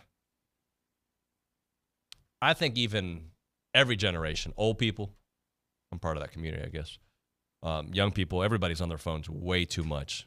But if you're on TexAgs.com, by all means, I think you should probably stay there. And have yeah, it that's for the many only hours. acceptable one. I mean, there's probably, maybe your Bible app, maybe that would be fine. But How to Break Up with Your Phone, the 30-day plan to take back your life. That's certainly one to read. And here's one, Jim and Temple. I like what Buzz said. In order to finish the regular season on a 4-game win streak, you have to go on a 1-game win streak first. So hopefully they can start that tomorrow at Reed Arena. Let's go to the hotline. We're joined by Joni Taylor to talk a little Aggie women's basketball, who have been kind of up and down recently. Joni, how are things, and how do we get back on track? Hey, how are you? Okay. Yeah, up and down would be it. I think that's what happens when you lose your point guard, who's also 17 points a game. And so we've, been trying to figure things out without her, and that's what we've got to continue to do. We were able to do that at home versus Arkansas, and then went on the road and played a really stingy defense in Auburn, who pressured us and just it bothered us all day long. So we were off yesterday, and we'll get back at it today. We've got 2 more games to finish things out, and we've got to, figure that out without India Rogers. We had Justin Lanham, who used to coach on the program earlier, and he's like, sometimes at the end of the season, the right methodology, depending on the veterans on the team, is to take some time off, right? Like not necessarily days off, but get your body right. How much of that is in play for your team right now? Well, what's challenging is our buys this year came in the first weeks of January back-to-back. And so we had our bye weeks in, and we gave them a ton of time off because we knew we were going to be looking at a grind at the end of the year. Last week was also a 3-game schedule for us during the week, and so it's kind of the schedule we were handed. Where we are now, we modify as we need to. That's why our strength and conditioning coaches and our trainers are so good for us, because they manage load, and we're able to modify players based on their load, based on their minutes, to try to take care of them and make sure they're feeling as good as possible. Talking to Joni Taylor here on TexAgs Radio. What's the latest with India? How's she doing? She had surgery last Tuesday. She has been doing really well in rehab, and so we are hoping that we will see her again at some point this season. When that is, I don't know. Well, that's at least there's a hope. There's still a hope for that to be the case. Correct. How do you clean up the turnovers? Obviously, not having your point guard there is going to. But 29 against Auburn, that was obviously not a number you wanted to see. No, not at all, because Auburn is a team who, can struggle to score if you defend at a high level, but we gave them points off of turnovers and points in transition, and that was directly related to careless mistakes we were making.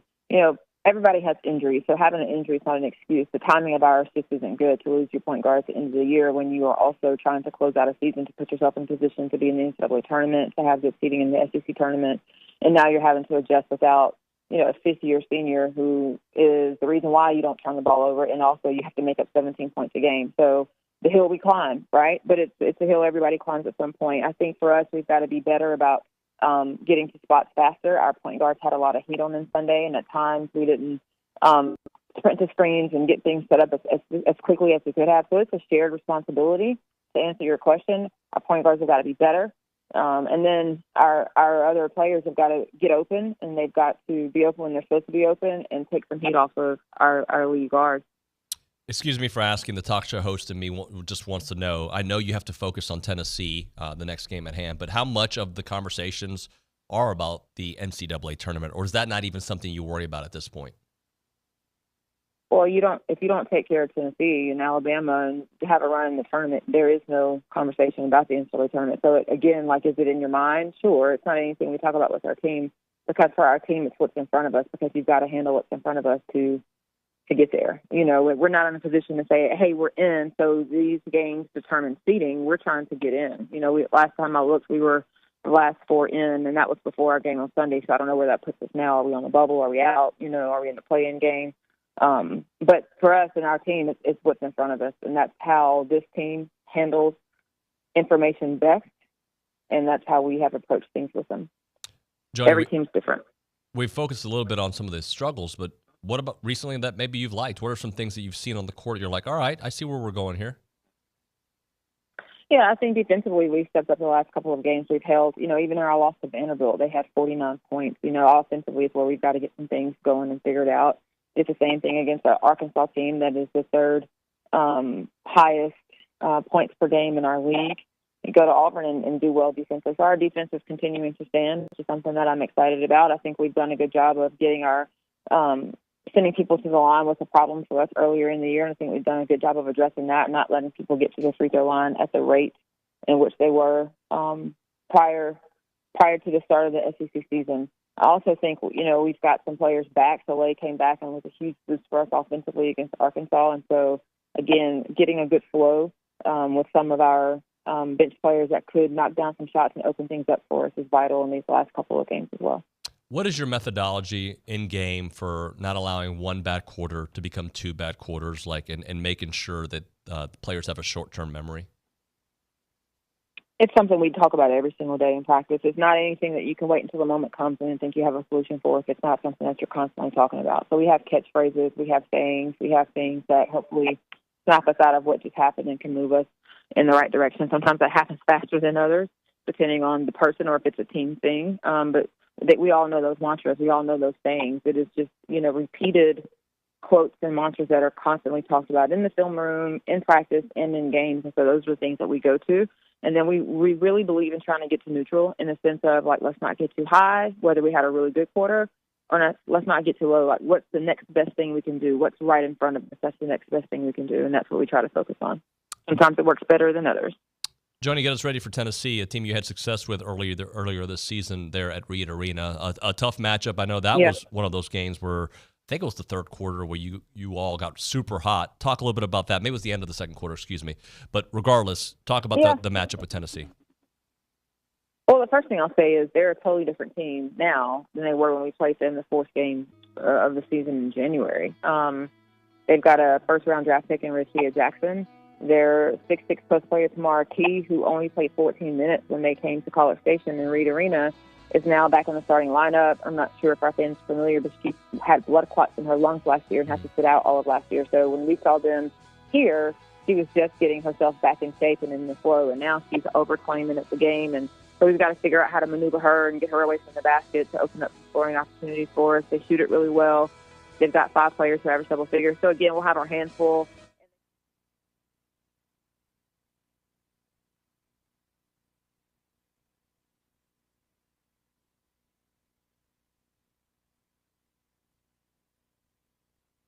Joni, good luck. Thank you so much. Talk to you soon. See ya. Joni Taylor on the hotline. They'll get it right. I feel good. I feel good about them. All right, we'll hit a break. We'll come back. Tom Hart joining us. Catch up with Tom. Court storming. Will we talk about it? Probably. Will we talk about Aggie basketball? Probably. Will we talk about Tony Robbins? For sure. That and more. It's TexAgs Radio.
We're back here on TexAgs Radio. We're presented by David Gardner's Jewelers, Rollo Insurance Studio. Tom Hart and I have probably been in the same room together 4 or 5 times. Where we've spoken. But we talk every week, so I feel comfortable bringing up random topics with him on the program. Tom Hart of the SEC Network with us here on TexAgs Radio. Tom, there's typically a topic that comes up whenever I'm tap dancing on a segment that I'm shocked by that takes over the show. And one was all the young people who work here, and there's a lot of young people. They didn't know who Tony Robbins was. I was flabbergasted that people don't know who that guy is. To me, I'm not a Tony Robbins guy, but I think everybody knows him. Now there are 1,000 Tony Robbins. Oh, yeah. Right? I mean, I talked to my teenage son in the car on the way to school, or the way home from school, or back and forth in practice or at dinner, and he'll say something about, I don't know, the NBA. And he'll have a very pointed opinion of it. And I'll say, well, where did you find that information? And he said, oh, there's this guy on TikTok who's an NBA expert. There's this guy, and like, they're all over the place. Now, Tony Robbins wasn't an NBA expert. I'm not trying to turn him into somebody who wasn't. But they're literally everywhere on social media. The gurus, the self-help, the motivational memes didn't exist when Tony Robbins was doing his thing. You know what existed?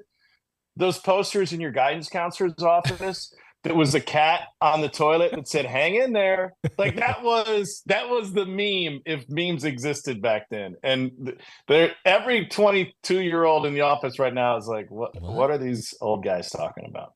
All right, so who was or is your guy? Like if there's somebody that kind of gets you to that next level, is there a motivation guy out there for you? Maybe that's my problem. Huh. I don't have a motivational guy. I don't have somebody that I'm like, man, it's been a tough stretch. Let me pull up this video that always gets me going, or, rewatch this one aspect that I really like. Here's the thing. In all honesty, I'm really lucky in that 3 days a week, I get to talk to 6 different basketball coaches. And it may not all be Buzz, right? Buzz is huge in the motivation. It may not be at his level of the spectrum, but in some way, these guys know how to motivate. And there's a particular energy that can be gleaned from watching somebody being motivated, right? And unless you just go in and shut off your ears, you can let that wash over you. I get to learn different drills that I send to my son. But more importantly, I get to learn, like, hey, this is what drive for elite people looks like. This is where it comes from. This is how it manifests. But no, I don't. By the way, my sister worked for Tony Robbins when she was right out of school. And we got some of the stories. She was way down the line, far removed, right? Like way down. So I never really got the inner workings of that entire industry, which I think you could probably write a pretty good book on unless you signed an NDA. Well, Tom, one last thing about motivation. Our generation, beyond the guidance counselor poster, all we needed to do was listen to Eye of the Tiger from Survivor or watch Rocky, and we were ready to go, right? Like, that's what we did. Yeah, that got you fired up. Well, whether it was Eye of the Tiger or some AC/DC, like you put that cassette in and you jam and you are ready to go. Thunder Rolls might be what gets you going. Like this, let me just get into my headspace here and get fired up. I'm curious. So now you've got me thinking, what percentage of people have a guy, right? What percentage of people need to turn to someone else to motivate them to be their best or just to do their job, right? Like, I mean, listen, we're all getting funks where we just need to be motivated to get our butts out of bed and go clock in, whatever that job is. I don't know what that answer is. I'm pretty old school Midwestern, like you take care of your own business. Yes. You don't need to share everything. Like it's your job. If you want to keep it, you go work. If you don't show up to work, you won't keep your job. Simple as that. If you need somebody, you're already failing. Like, don't get me wrong. Sometimes I hear somebody, but like I brush my teeth every morning because I'm supposed to, right? There's certain things you're just supposed to do. You do it. This is Chris Rock skit. You know that, right? I mean, it's, even for the older people, this is like, no, that's what you're supposed to do. There's certain expectations. Like, for example, and I don't want to turn it into a huge thing here, but like, you can court storm, but you're not supposed to touch the other players. Yeah. Stay away from the other player. Go with your people. Do your thing. Don't touch that guy. Don't get in the way. Don't cut off Caitlin Clark. Be mindful enough. Stay in your lane. Get out of the way. So Obi and I kind of argued a little bit yesterday about that. I'm not saying what Flipowski, did was right. But if you're coming at me 50 miles an hour, you're probably going to get an elbow to the throat too. I'm just like, if I feel like I'm at an opposing arena and I don't know if these people are going to trample me, I'm not saying it's right, but I understand. I'm with you 100%. I look at that. I hadn't seen a court storming quite like that before. In that Filipowski was stuck on the sideline and the flood came right at him. Usually they do a better job of getting themselves to the sideline that's protected and then easing out the door. Usually, and they're all different. And I've had them flown around me. I had one earlier this year when South Carolina beat Kentucky. But if you and 200 of your friends are running at me, my best protection is a forearm shiver, probably to your jaw, right in your throat, and I'm getting out of the way. It's not like there are a bunch of defensive linemen rushing Filipowski. I mean, these are just Wake Forest nerds who had to get up the next morning and go to theology class. Like they were no threat, except it's that old thing, like pick the animal, right? Would you rather fight 100 ducks or one 100-foot duck or 10, whatever the 10-foot duck is? Like 100 ducks can do a little damage. You got to kick them out of the way. Kick them out of the way and get off the court. Now, football, I will say, is different in that there is much more space on a football field. They're likely coming from farther away to get to you. You can have some responsibility in moving your padded self off of the field to avoid confrontation. I'm sure there are some exceptions to that, but a basketball court is a lot smaller when they're on you like that. How about this? Don't be an idiot, right? If you go on the court, like I understand, like don't get in somebody's face on the opposing team. Don't run at them. Don't yell. Don't go like, oh my God, I'm on the court. Like just enjoy the moment. Yeah. I hate it. I love court stormings. I love field stormings. I think they're what make college athletics different than the pro game. It's what that passion that is on display every game, good, bad, whatever, is what sets it apart from the sterile environment of an NBA game. There's a reason, by the way, in the NFL that Green Bay and Kansas City stand out, and what Detroit did this year, why they stood out, because they're exceptions. Like that passion usually isn't there for NFL games. That unique setting, they're generally cookie cutters. It's fine. We know what the NFL is made for, but college is made to involve the student body. I'm not saying there's a right to court storm, but it's there because it's supposed to be a community. And so that is what sets everything apart. Now, if you fear that there's going to be lawsuits coming down the pike and you've got to stop it, then you've got to make major changes. And you can't have octogenarians working as ushers holding a thin yellow rope saying, please don't come on the court. Put security down there, real dudes. And you don't have to arrest everybody. I know like what Jay Billis was suggesting, hey, once they're on the court, it's like the Bronx Tale, right? Lock the door, now use or mine. No, you don't have to go that extreme. But guess what? If you take down 5 of them and put them in zip ties and line them up, and they have to pay a hefty fine because they got arrested, they're not storming the court again. Their friends may have gotten off free that time, but none of them are coming again if you've got a trespassing fine next to your name. Tom, remember when the Aggies were a shoo-in for the NCAA tournament? That was good times. That was fun. That was good times. What's happened, man? It was a while ago. Yeah, it was a week ago. 2 weeks ago. There's more, people want to call it parity, and I appreciate that word. I think there is more parity in college basketball than we've seen in a long time. But really what there is inconsistency. And there's inconsistency from team to team, game to game. I don't imagine anybody listening or watching right now watched Kansas State last night, Kansas State and West Virginia. Unless I'm mistaken, West Virginia was down 25 in the second half, came back, forced overtime, and then lost in overtime. That's not supposed to happen. The Aggies have multiple big comebacks. There's another team in the league that has 3 20-point comebacks this season. That's not supposed to happen. It's supposed to happen like once a year.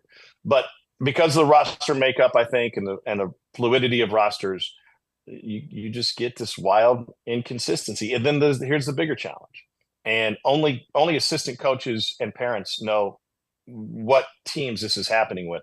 But the bigger challenge is that you get to middle of February and it doesn't matter if things are going well for your team. Things aren't going well for you individually. Hey man, I got to go. And now as a player, you've got one foot at the door, and you might have a teammate that's got one foot out the door. How's the coach supposed to reach that team when they've already lost?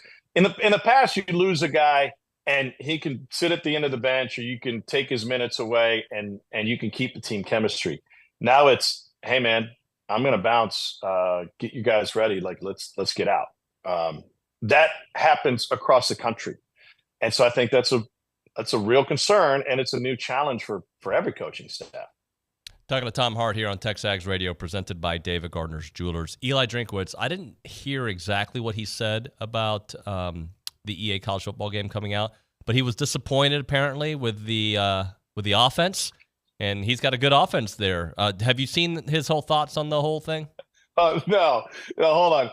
It's one thing for NFL players to complain about their ratings, right? I mean, who was the guy a couple of years ago? Famously, his speed wasn't where it should be, and he complained to EA. He was a running back, and they upped his speed to 99 or whatever it was supposed. So Drink is complaining that he's got an inside look, and Missouri's offense doesn't have as good a rating as he hoped. Is that what it is? I'm reading this on 3 right now. I found it. Eli Drinkwitz jokingly criticizes EA college football. Jokingly, it says. So 25. Okay, for Missouri's slight highlights impacting the program. While he may not be happy where the Tigers' offensive playbook ranks under Kirby Moore, he wants to play the game once it's released to the public.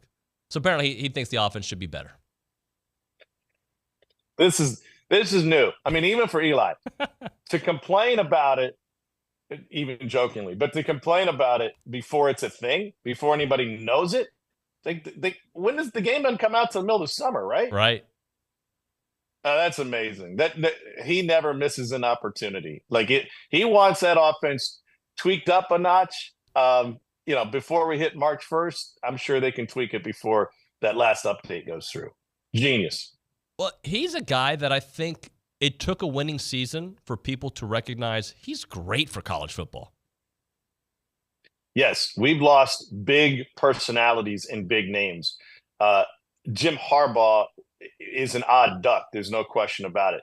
But he did things from a personality standpoint that brought generally, well, aside from the sign stuff, but just from a personality standpoint, brought positive vibes to college football. I would listen to a podcast the other day. I didn't realize this at the time. Apparently Michigan used to start their first spring practice was always on February 14th on Valentine's Day because they love football. Like, that is cheesy and stupid and ridiculous and maybe even inconvenient, but it's vintage Harbaugh, right? Like, you have to have personalities in this game. Saban wasn't an over-the-top personality, but we'll see. Everybody will see his humor once he gets on College Game Day this fall, and I think people will be wowed by it. Personality is good for the game.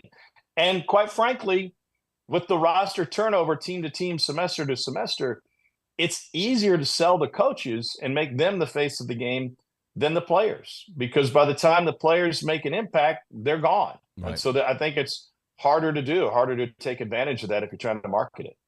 Tom, I'm sure you saw it on social media. Cam Newton took on like 5 dudes and actually held his own. Apparently there's now info of why it happened. I guess there was some trash talking from Cam to some of his former employees or whatever, but that dude looks like he can fight. Listen, I saw him at the Atlanta airport the other day, and I texted Cole Kublik right off the bat, and I said, holy smokes. I said, this was before the fight. I was like, I had no idea the size of this man. Now, it is exaggerated a little bit because of the hair and then the hat. You know, it's kind of like the line from Fletch, right? Like he adds another 6 inches with the crazy hats that he wears. He looks like the man in the yellow suit from Curious George. Those hats are so big, but he is a monster of a guy. So you talk about making bad decisions in life. So look at him, especially if you're his coworker, like you've spent time. It's not like, hey, let's go rush Cam Newton, and they run around the corner and he's there. Like you can see him from a mile away, and you understand that he is gargantuan. I mean, he is every bit of 6'6". He makes most tight ends look small. I mean, he's more like a power forward in the NBA, and that's a real body. That's just a bad decision. That's a bad look all the way around. And then they all got tossed off the stage like ragdolls. He did throw him. Come on, be smarter. Make smarter decisions. Shannon Sharp and Chad Ochocinco said that they wouldn't have done that to the Mannings. He thinks it's a little respect thing. But you know what's interesting? I think Cam and Shannon Sharp both are like, they're really good at like our job. It's a little scary, but like Cam's got this whole YouTube network that he's doing some pretty big things. Obviously, Shannon's had a career for a while. They're really good at what they do. Nobody's going to need us really soon. Like they can just do it themselves. I call BS on nobody would jump the Mannings. That is a straw man argument looking to deflect from the poor decisions of those three people, right? If you want to say those three people wouldn't jump the Mannings, then go ahead and say that, or 4 people, however many there were. But I don't like what they're trying to portray in that situation. I don't know everything that went behind it. My first take was this is a terrible reflection on the people that happened at a youth 7-on-7 tournament, whether it was high school or younger. I'm not sure. It doesn't matter. Those are the people that are supposed to be leading the kids. Like you're the coaches. And we've all seen it in youth sports. It can be very depressing the way adults act and react to when things don't go their way. But the first thing I think about is like, come on, man, like what kind of guidance and role model are you being for either your children or the children on your team that you're supposed to be coaching? Tom, last thing, will you pay attention to the combine at all this week, especially since a lot of those players you covered? No. I'll take note, if there's something that pops statistically that blows your mind. I did notice that Marvin Harrison isn't working out. I love the fact that he's able to kind of take the power into his own hands. I think that's smart. Everyone you talk to that's been through the combine, talk about how they get poked and prodded and pulled by the doctors. Like if they know that you've had a knee injury, they're going to bend your knee as many different directions as they can to try and test it and see what's there. If they know that you've had an ankle injury or shoulder, they're going to do the same thing.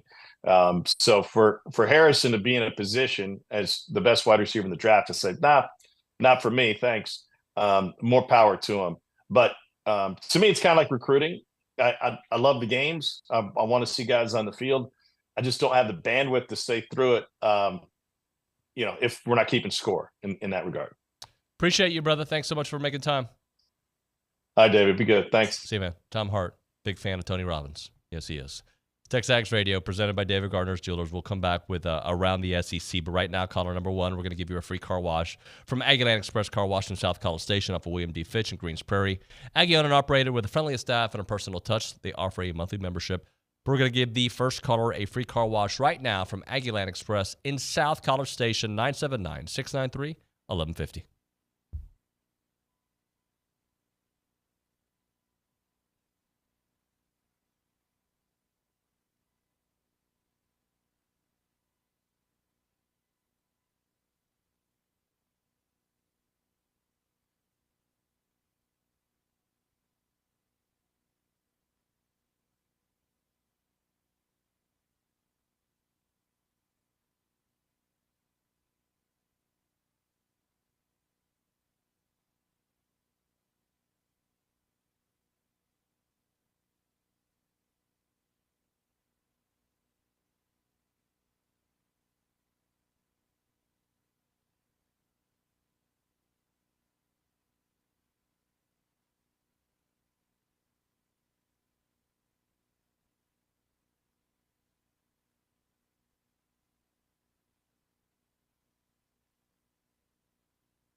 All right, we're back here on TexAgs Radio. We are presented by David Gardner's Jewelers here in the Rollo Insurance Studio. So I learned that you don't know Tony Robbins. Do you know Dr. Phil? Yeah, of course. Okay. Who doesn't? Oh, same level of fame, by the way. Oprah. Yeah. All right. I'm sure other people will pop up. Name somebody that you're familiar with that I probably won't be. Is there somebody? Some TikToker named Kat? I think I could name literally anybody born after 2000 and you wouldn't know. I know people born after 2000. Name one. Come on. Famous. Not like random person. Okay, famous. Yeah. I put you on the spot. You don't even know anybody famous. Charli D'Amelio. Of course, Charli D'Amelio. I'm somehow blanking on people. You my realize age. I have children that are like. I forgot. I forgot. I'm sure they're familiar. You know all the lingo. You know Riz. Bro, I'm made of Riz, I think. Let's do it around the SEC, shall we? Okay. Yeah. Before I leave the studio, I just wow, that might have rivaling what OB says every single day. You saying you're made of Riz might just be the worst thing my ears have ever heard in this studio. On. So you're telling me that I don't have Riz? Is that what you're telling me? I'm not going to comment on if you have Riz or not. You know what are y'all talking about, bro?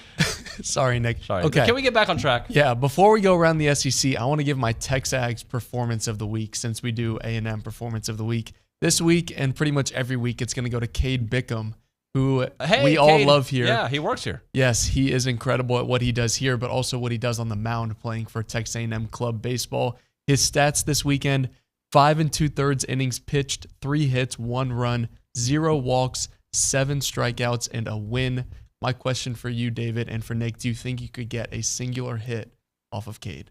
Today, no. In 3 months, yes. The last time I swung a baseball bat was a rec league softball team. I actually played with Jamie when she was still here. But no, it was slow pitch. I'm sure he throws very hard. So do we know how hard he throws? I heard it was up mid-90s. No chance. He's been working with Max Weiner, and I'm telling you, he is throwing gas. That's what I've heard. Mid-90s? No he's hitting 80s for sure, but he's not 81. 90s. Don't he's not quote me on it, 90. but harder than Billy Lucci?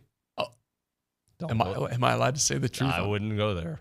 Let's just say they would probably have a pitcher's duel if they faced off. Well, I've told people, because I've seen it, Cade's an athlete, so props to him. How about people that matter? Just kidding, Cade. Yeah, let's actually go around the SEC and talk about a pitcher that also had a lot of strikeouts this weekend. Arkansas's Hagen Smith had 17 strikeouts against number 7 Oregon State. Against a top 10 team. Goodness gracious. Did it in just 6 innings and 78 pitches. And Arkansas as a team broke their total strikeout record of 23 strikeouts in a game. Another incredible feat, Auburn's softball pitcher, Maddie Penta, threw a no-hitter in a 1-0 victory over Northern Iowa. That was her 5th no-hitter in a career. I've never even thrown a no-hitter in my life. I've never even thrown a singular pitch in my life. You've never thrown a baseball? I have, but never on a mound. Oh, okay. My goal is to throw out the first pitch like Richard one day. Why would they let you? Richard got to do it, right? He's famous. I think in a couple of years, maybe they'll let me do it. Maybe. Well, your podcast is picking up. Right. Next up, we kind of all over the place. We're going to go to the track. Texas A&M obviously was competing at the SEC championships. Georgia's Christopher Morales Williams is 19 years old and set the indoor 400-meter world record at 44.49 seconds. And another incredible fact about that is, yes, he is 19 years old, younger than me, and already way more accomplished than me. But also, he was sick for the event and almost didn't run in it. The Jordan game. And then set a world record. Game. There you go. Absolutely. Still at that event, Arkansas's men's and women's indoor track teams swept the SEC championships for the 5th consecutive year. Texas A&M's men finished 3rd and the women finished 4th. Some basketball news. Number 17 Kentucky blew out number 13 Bama, scoring 117 points. Neither of those two teams play defense. Mississippi State is currently on a 5-game winning streak, and Texas A&M will play them soon. And according to Jerry Palm's bracketology and Joe Lunardi, they're both projecting 8 SEC teams in the tournament, to be determined on where A&M will stand on that, but they're currently on the bubble for both bracketologies. And then in some baseball news, there are only 3 unbeaten teams remaining in the SEC: Texas A&M, Alabama, and Georgia.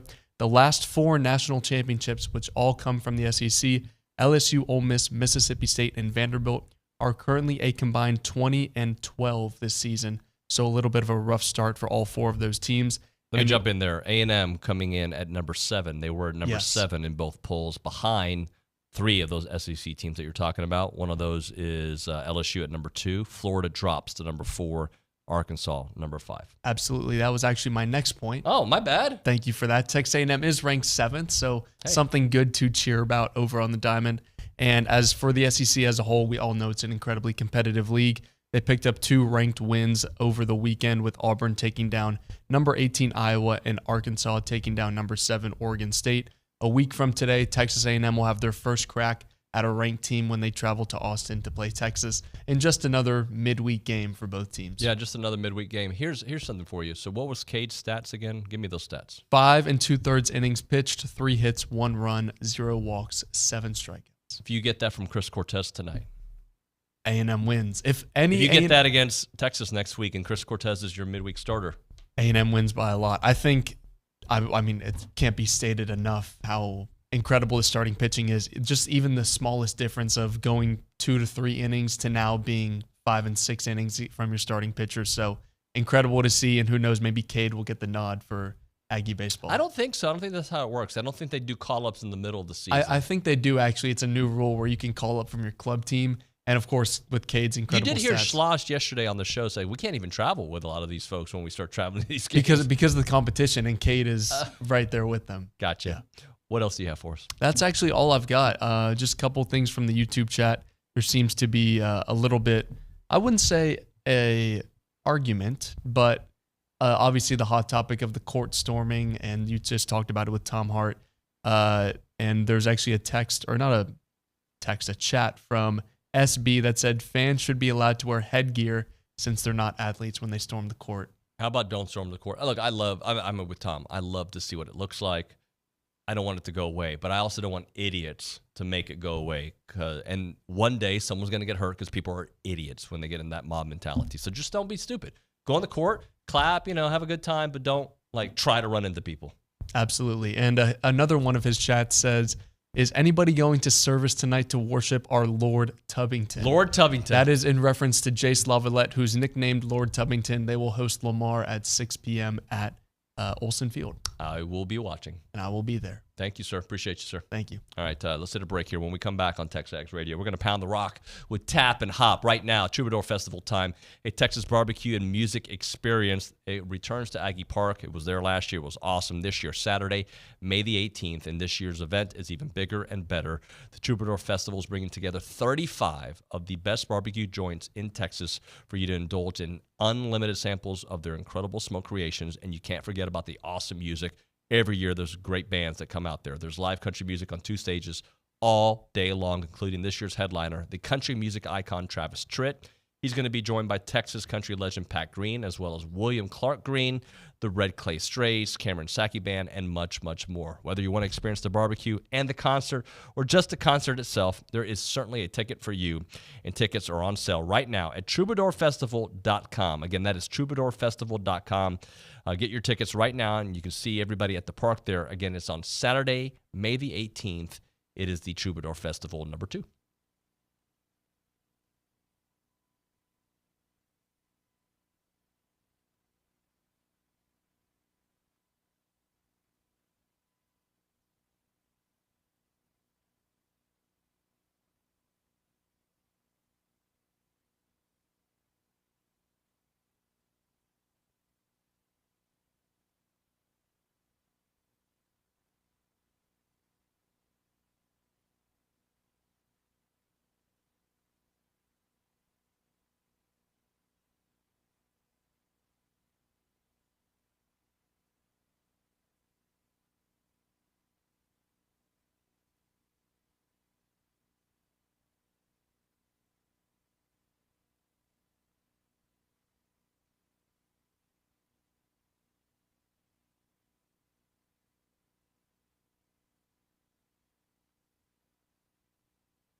Let's pound the rock here on TexAgs Radio. We are presented by David Gardner's Jewelers, Rollo Insurance Studio. Tap Benson in the house. Hello, Tap.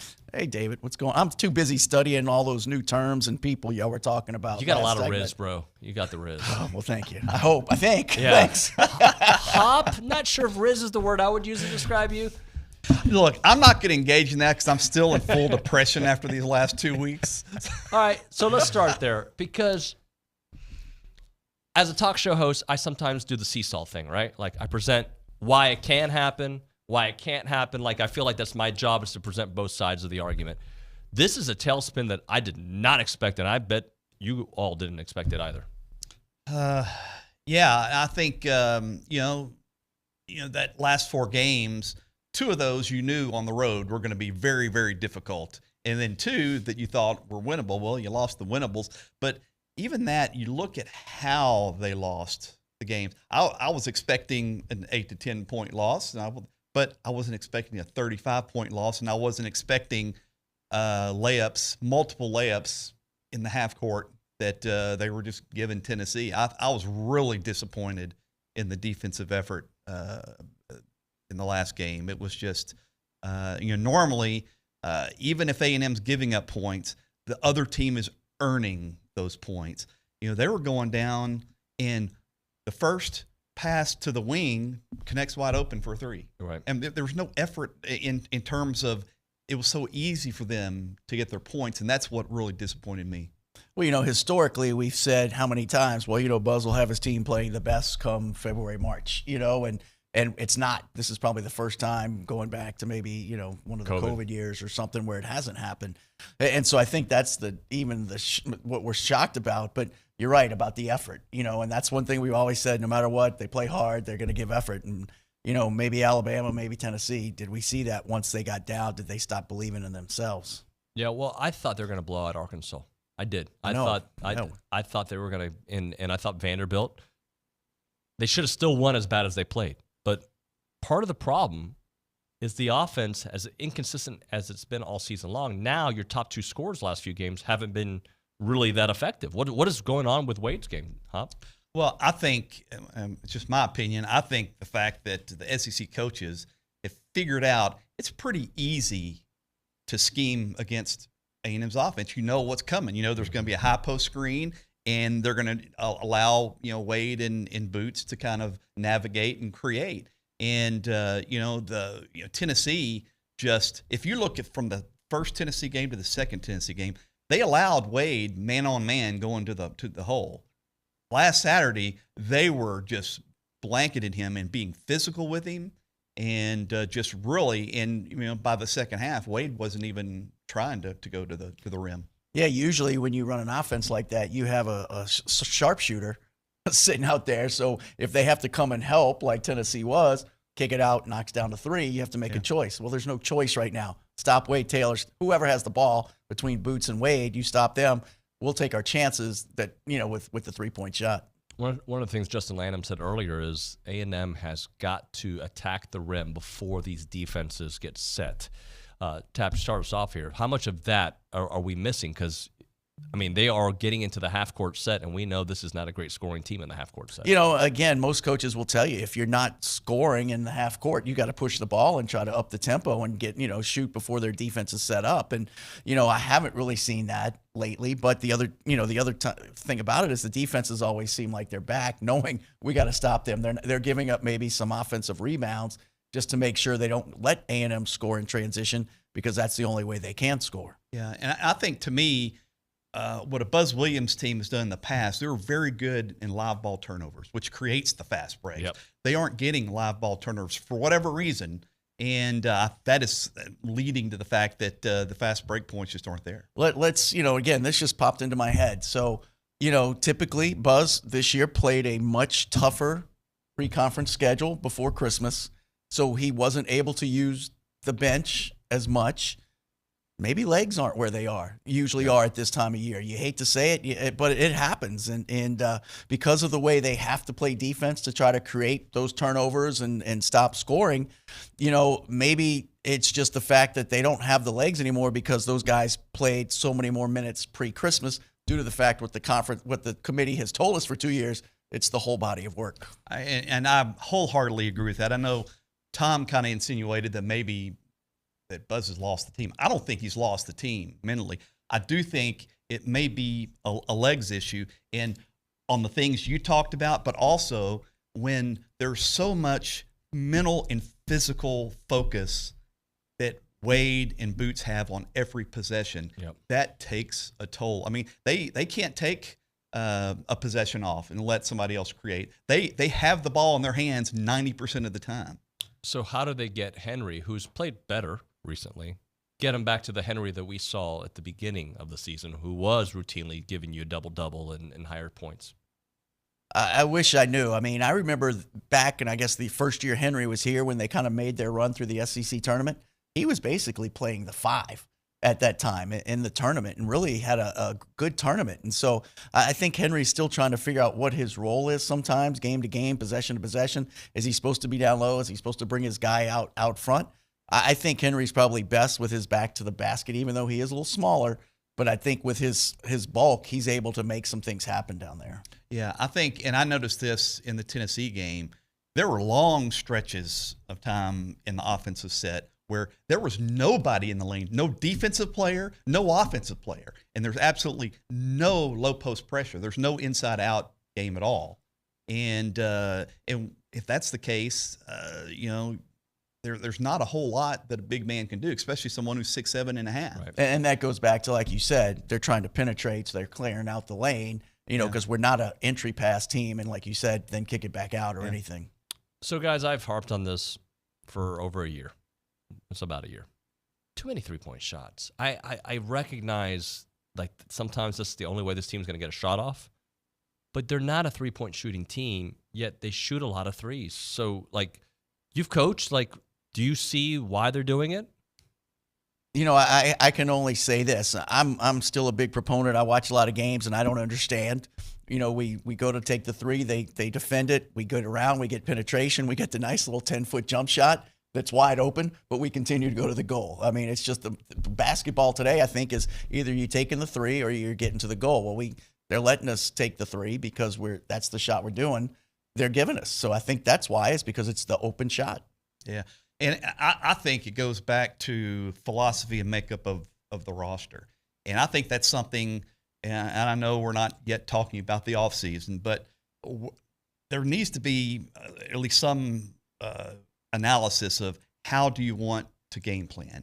Do you want to go with the 6'7", 6'8" guys that are quick on their feet, that positionless basketball, or do you want to get a little more length? Mm-hmm. And I think that's part of the issue because there's no low post presence. There's no threat of a low post presence, is that in the end, and then when they're blanketing Wade in Boots, there is no other option. At the end of the shot clock, it's like hot potato. Who has the ball at the end? Okay, heave up the three-pointer. Right. So I think that's, especially seeing at the SEC, is that the opponent's length has really affected A&M on the offensive. It's one of the things I've noticed is this team doesn't seem as connected. I'm not saying mentality-wise, but on the court, they're not as connected. And the physicality hasn't been there recently either. As far as connected, I think part of that is probably the disappointment. It seems people aren't as close when they're not being successful. And so maybe that's part of it. Maybe there is a little more sniping in the locker room. We don't know. We'll never know. But I just see there's been some times Wade's facial expression used to never change. I've seen more like not going out, but like trying to be frustration, I guess is the word I'm seeing, on faces than I think I ever remember, even when they weren't winning the years before this. Yeah. I think it's a frustration that they're having a hard time finding success. And I think, to me, when I look back on it, is that there's not enough ball handlers on this team. Mm-hmm. And I know, and if you look, Bryce Lindsey is supposed to be someone that was going to help in that manner. I don't think there's any freshmen that have contributed this year. Some of that was by design. They brought in some guys that were going to redshirt, and they knew they were, because they had a veteran lineup. But still, you've got 2 ball handlers on this team, and that's it. But, going back to that, my question is, and I stole this from Billy, and Dalton came in at 8 this morning, so I talked to him a little bit. Do you really redshirt anymore in basketball? Because if you're redshirting a guy, there's a good chance he's leaving, no matter how much they like it, because they think no matter what you tell kids coming in, they think they're the ones is the answer. Hop, I think to that point, I do think Buzz recruits typically a different kind of guy, that they kind of know what they're signing up for. That could change. Is it success? That needs to be followed by success, and they're not having the success this year that usually happens with. Yeah. Well, I think in regard to a couple of those freshmen, it was by design they came in. Some of those guys were early graduates that came in, and so I think that they wanted to get them integrated into how they did things, so when June came around, they'd be ready to hit the ground running, at least mentally. But there's so many moving parts in basketball now. Well, in all college sports, is that what do you do? Do you hit the transfer portal hard and go old? Do you try to develop players? Well, and like you said, if you try to develop players, if they get frustrated, do they leave? And it is a hard job it's everything is in flux. It's just difficult when you recruit a kid, no matter how much you tell them, hey, look, you're going to be sitting behind this kid, they've always played. I mean, that's the reason they've been told. And then all of a sudden they're actually coming and sitting. I don't think there's one kid that'll tell you he shouldn't be on the floor more than he is not. It'll be interesting to see just in college basketball in general coming up, because this next year is the last COVID year, the last year of the last guys that can filter through, and then you're going to start seeing teams getting younger, and it'll be interesting to see how that transitions, but that's a year or two down the road. Stick around for one more segment? Mm-hmm. Yeah. All right, we'll get into more. It's TexAgs Radio. When we come back, I'm going to ask them, can they get back into the tournament for sure? I mean, with what's left. We'll talk about that and more. It's TexAgs.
All right, it's time to end the day with Double Dave's. Caller number 12, 979-693-1150. We're going to hook you up with your choice of a dozen pepperoni rolls or a large one-topping pizza from Double Dave's. They've been serving Aggieland since 1984 with your favorite pizza and world-famous pepperoni rolls.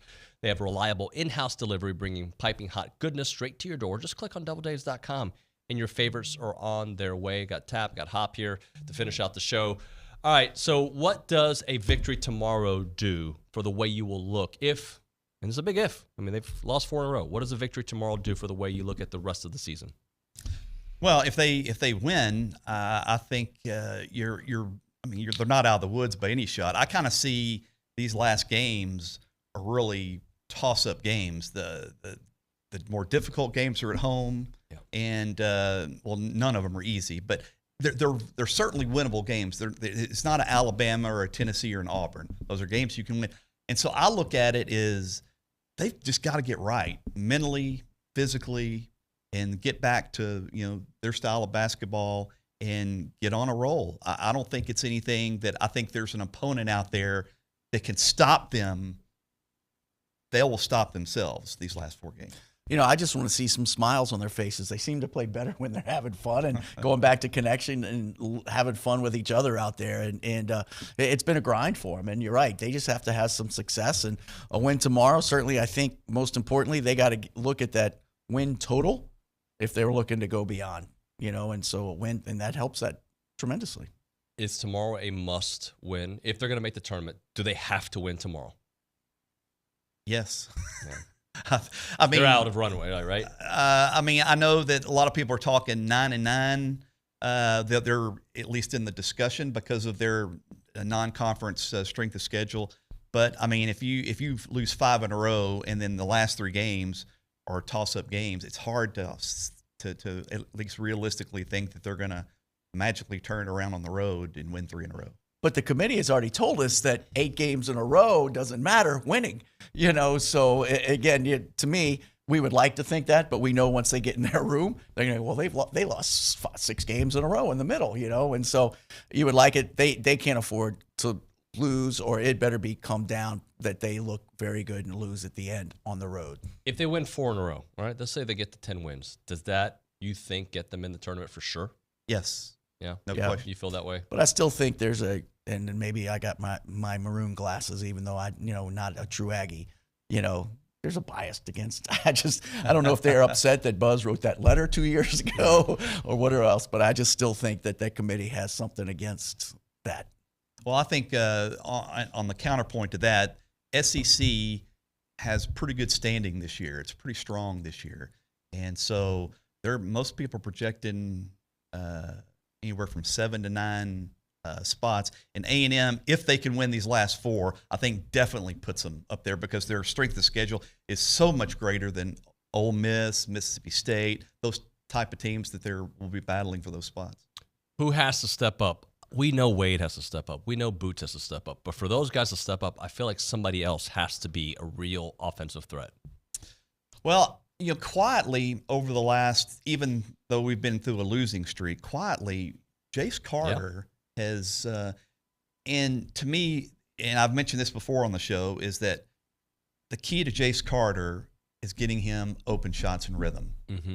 And the times that they've done that, which they've done a few times in the last 4 games, he's making them. I think he's made multiple threes in his last 4 or 5 games, and he's shooting over 40% in that time. So he's certainly someone that's come on. But the key is that you got to get Wade and Boots to be able to create enough to kick out so he's open.